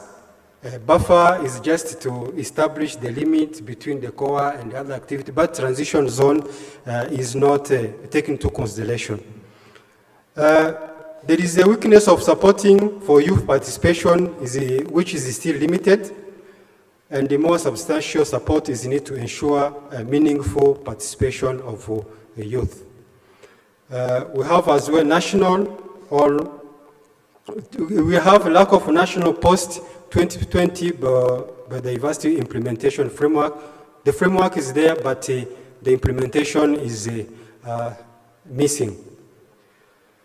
For opportunity, the MAB program has opportunity like the existence of international fund or biodiversity conservation.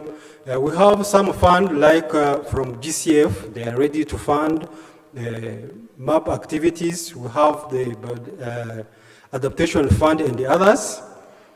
And there is the existence of strong institutional policy and legal framework for national biodiversity, which are supportive to MAB program. This is among opportunity. We have a structured community-based organization around Biosphere Reserve, as it has been highlighted last time during tourism revenue sharing, have put together the former poachers into the small cooperative, and they are doing a good job, good work around these Biosphere Reserves. I have highlighted some of them like Sokora, Sub-Union Community Livelihood. We have and the other Solidarity Fund and the others which are the opportunity for MAP program in Rwanda. We have as well other World Heritage sites, including ecosystem with biodiversity like Rugezi wetland. It is a RAMS site for conservation. It is a big wetland which has more biodiversity. We have a well-established national program at UNESCO, Rwanda Commission, that support MAB mandate like IHP, IFAP, Information for All program. They are supporting MAB program. We have as the opportunity the higher learning institution in Rwanda that provide capacity building to young people who can actively contribute to biodiversity conservation.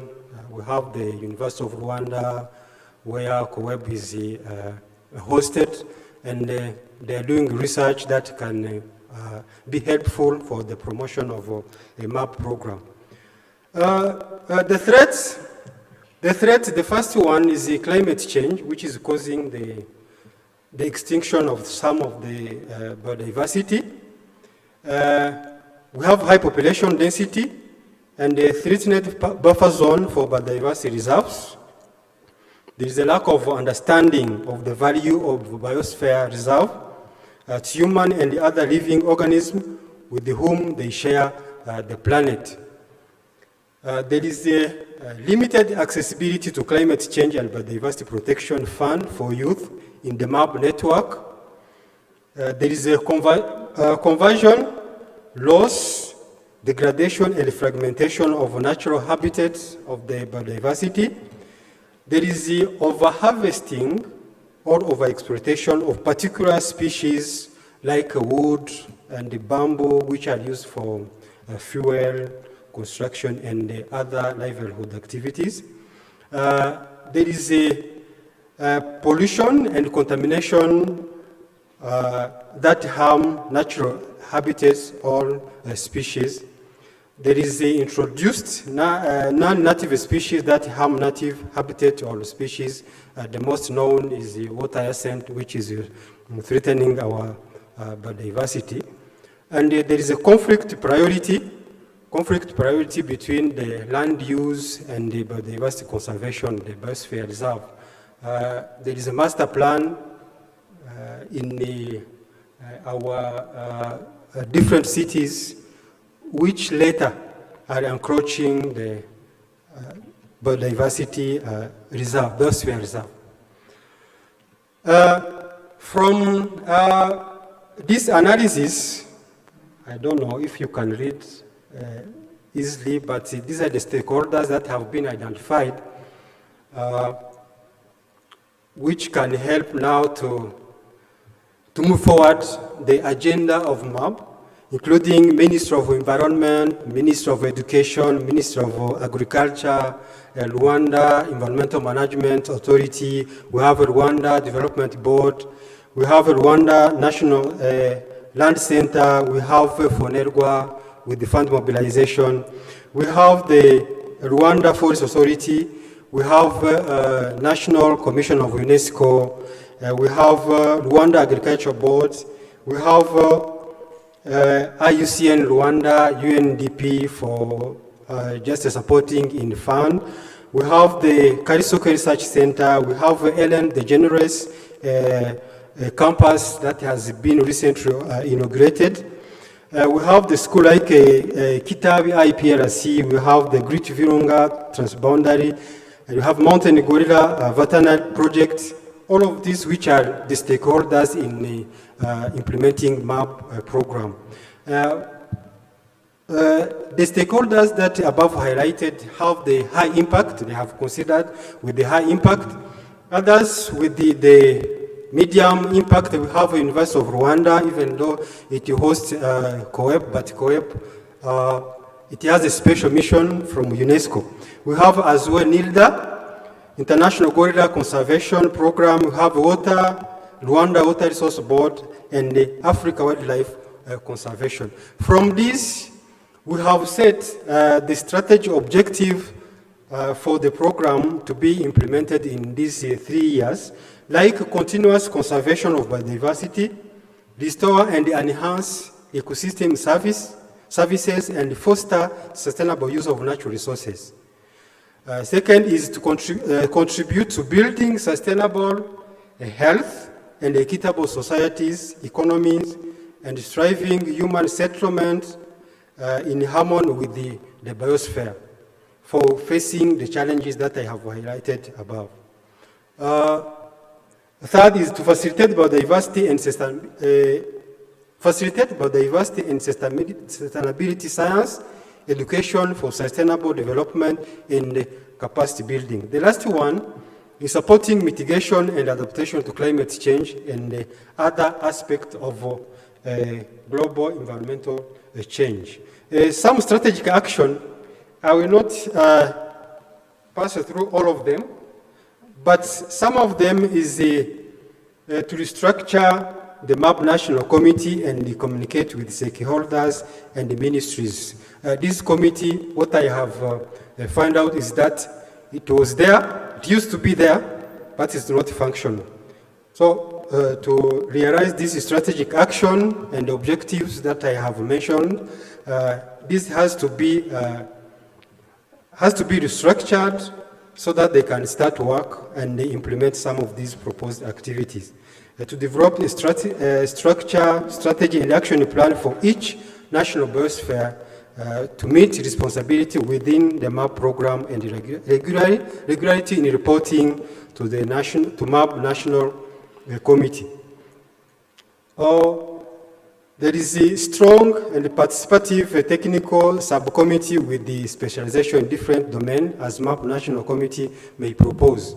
If you go in the Prime Minister order that established MAP, they have proposed even the subcommittee, some different committees that can help in the research or in other activities relating to MAP agenda, but they are not there. If they are established, they can help now to fast the activities of MAP.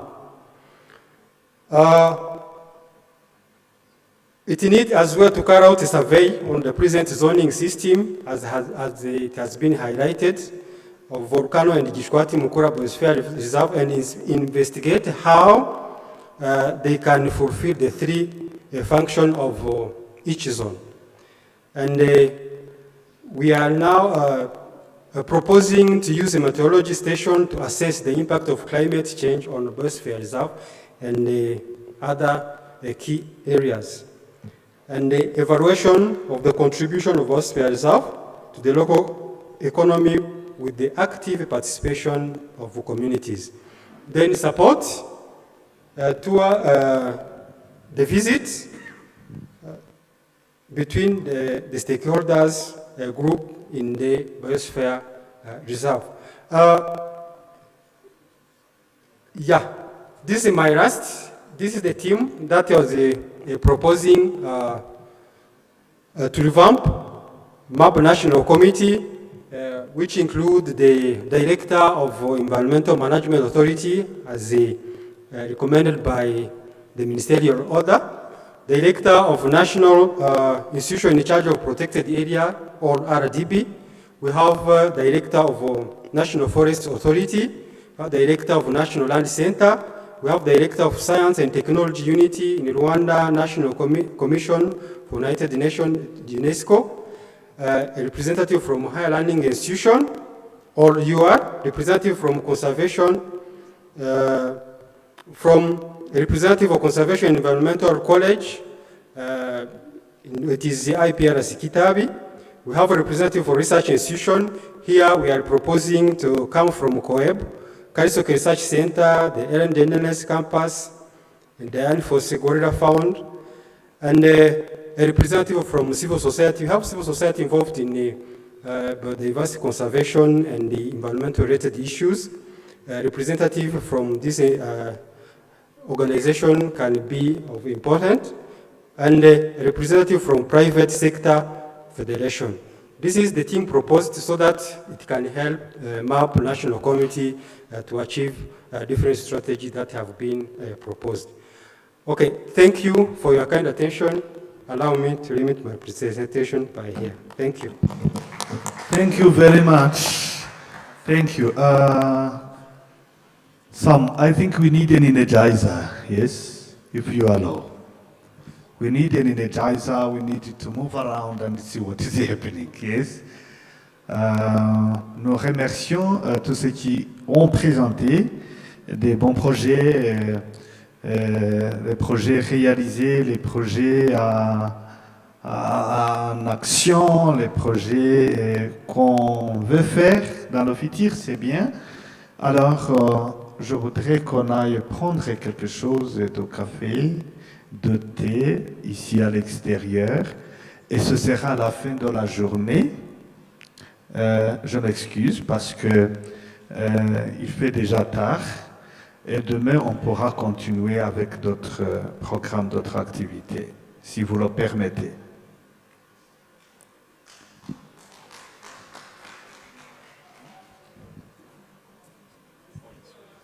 Bien, avant, Noéline a quelque chose à dire. Un petit commentaire. Merci. Merci. Merci pour le Rwanda pour cette présentation très extensive. Je voulais juste faire un commentaire sur le fait qu'il n'y a pas de buffer zone in the Volcano Basin Reserve. You said that there is no buffer zone in the Volcano Basin Reserve. And you sent the periodic review indeed in 2017. It has been reviewed in 2018. I want to make these comments because, you know, having a buffer zone is a requirement for a basin reserve. So some colleagues here may ask themselves, how is it that the Volcano Basin Reserve have been assessed as meeting the criteria and they do not have a buffer zone? So I want to explain what happened. When you sent the periodic review report, actually, there is a narrow space around the core area that is considered currently as a buffer zone. It's very narrow, but as you said also, since many years, there have been no encroachment on the core area.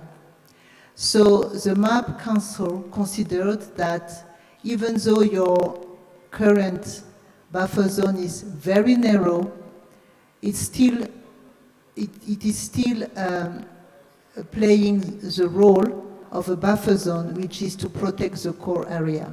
So they took into consideration that there is no encroachment for the protected area, but they asked Rwanda to work on the extension of the buffer zone and to provide information on that and to provide your plans of the next steps to have a buffer zone. So I just wanted to make the clarification because I don't want people to come to you and to say, you are not meeting the criteria. You meet the criteria because of this reason, but please, as you said, make everything possible to extend the buffer zone because it will be easier for you to protect the core area. Thank you.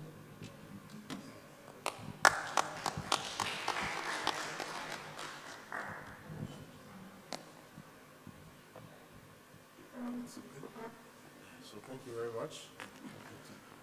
Let's give them a big hand of applause.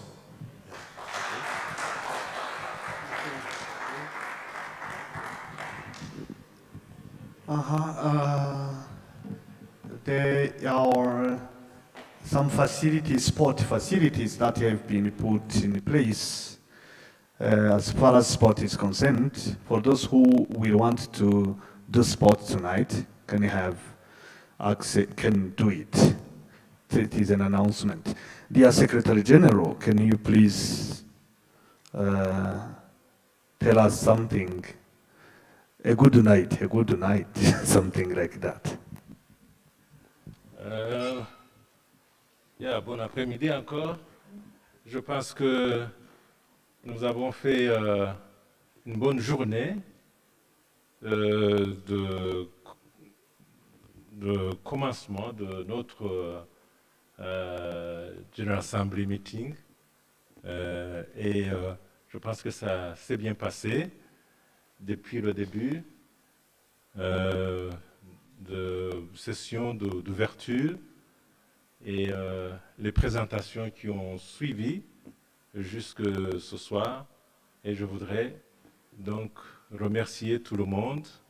D'abord, vous remercier pour votre présence, d'avoir été là.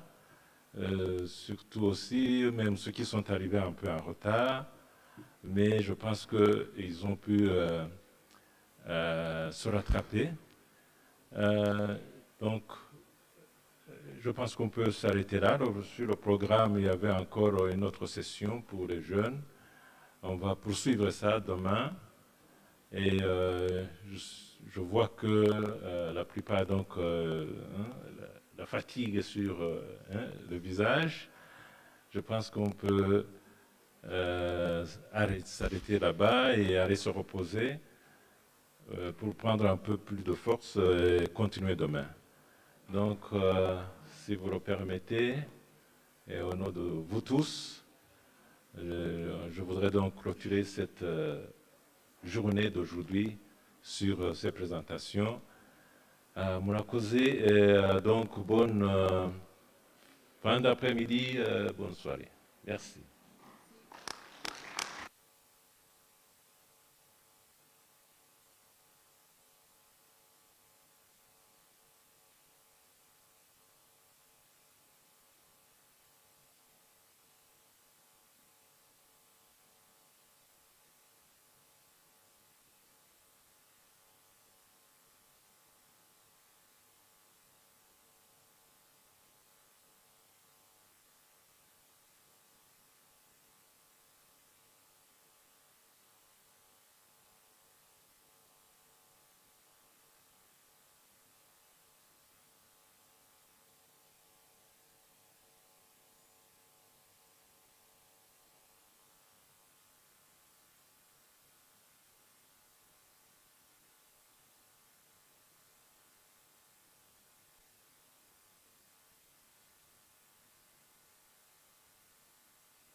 Je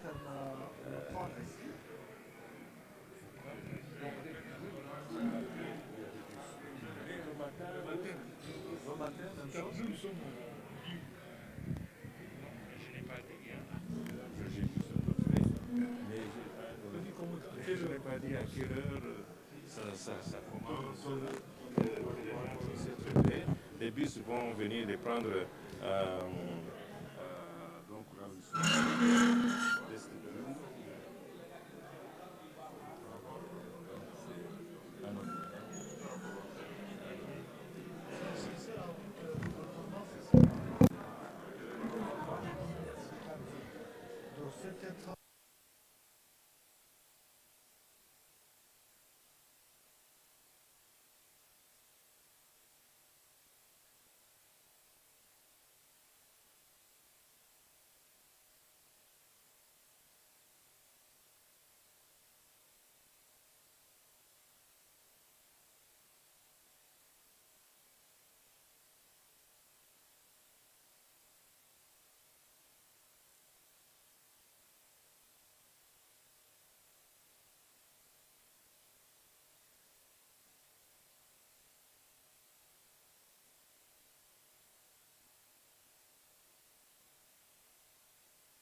J'ai une annonce, petite annonce. Pour ceux qui vont à l'hôtel Best View, ceux qui sont logés là-bas, il y aura des bus qui vont venir vous prendre, comme ça a été fait le matin. Demain, c'est la même chose. Soyez prêts à 8h. À 8h, les bus seront là-bas parce que les programmes, les activités vont commencer demain à partir de 9h. C'est-à-dire à 9h, tout le monde sera ici. Il faut donc être prêt avant 9h, à 8h, je précise. Les bus seront là-bas pour nous prendre. Merci, je pense que c'est compris. Si c'est compris, faites comme ça. Si on a compris l'annonce, faites comme ça. L'annonce a été comprise. Il y a des bus qui vous attendent, ceux qui vont à l'hôtel Best View. Demain à 8h, ce sera la même chose. Les bus seront là-bas. Merci, bonne soirée.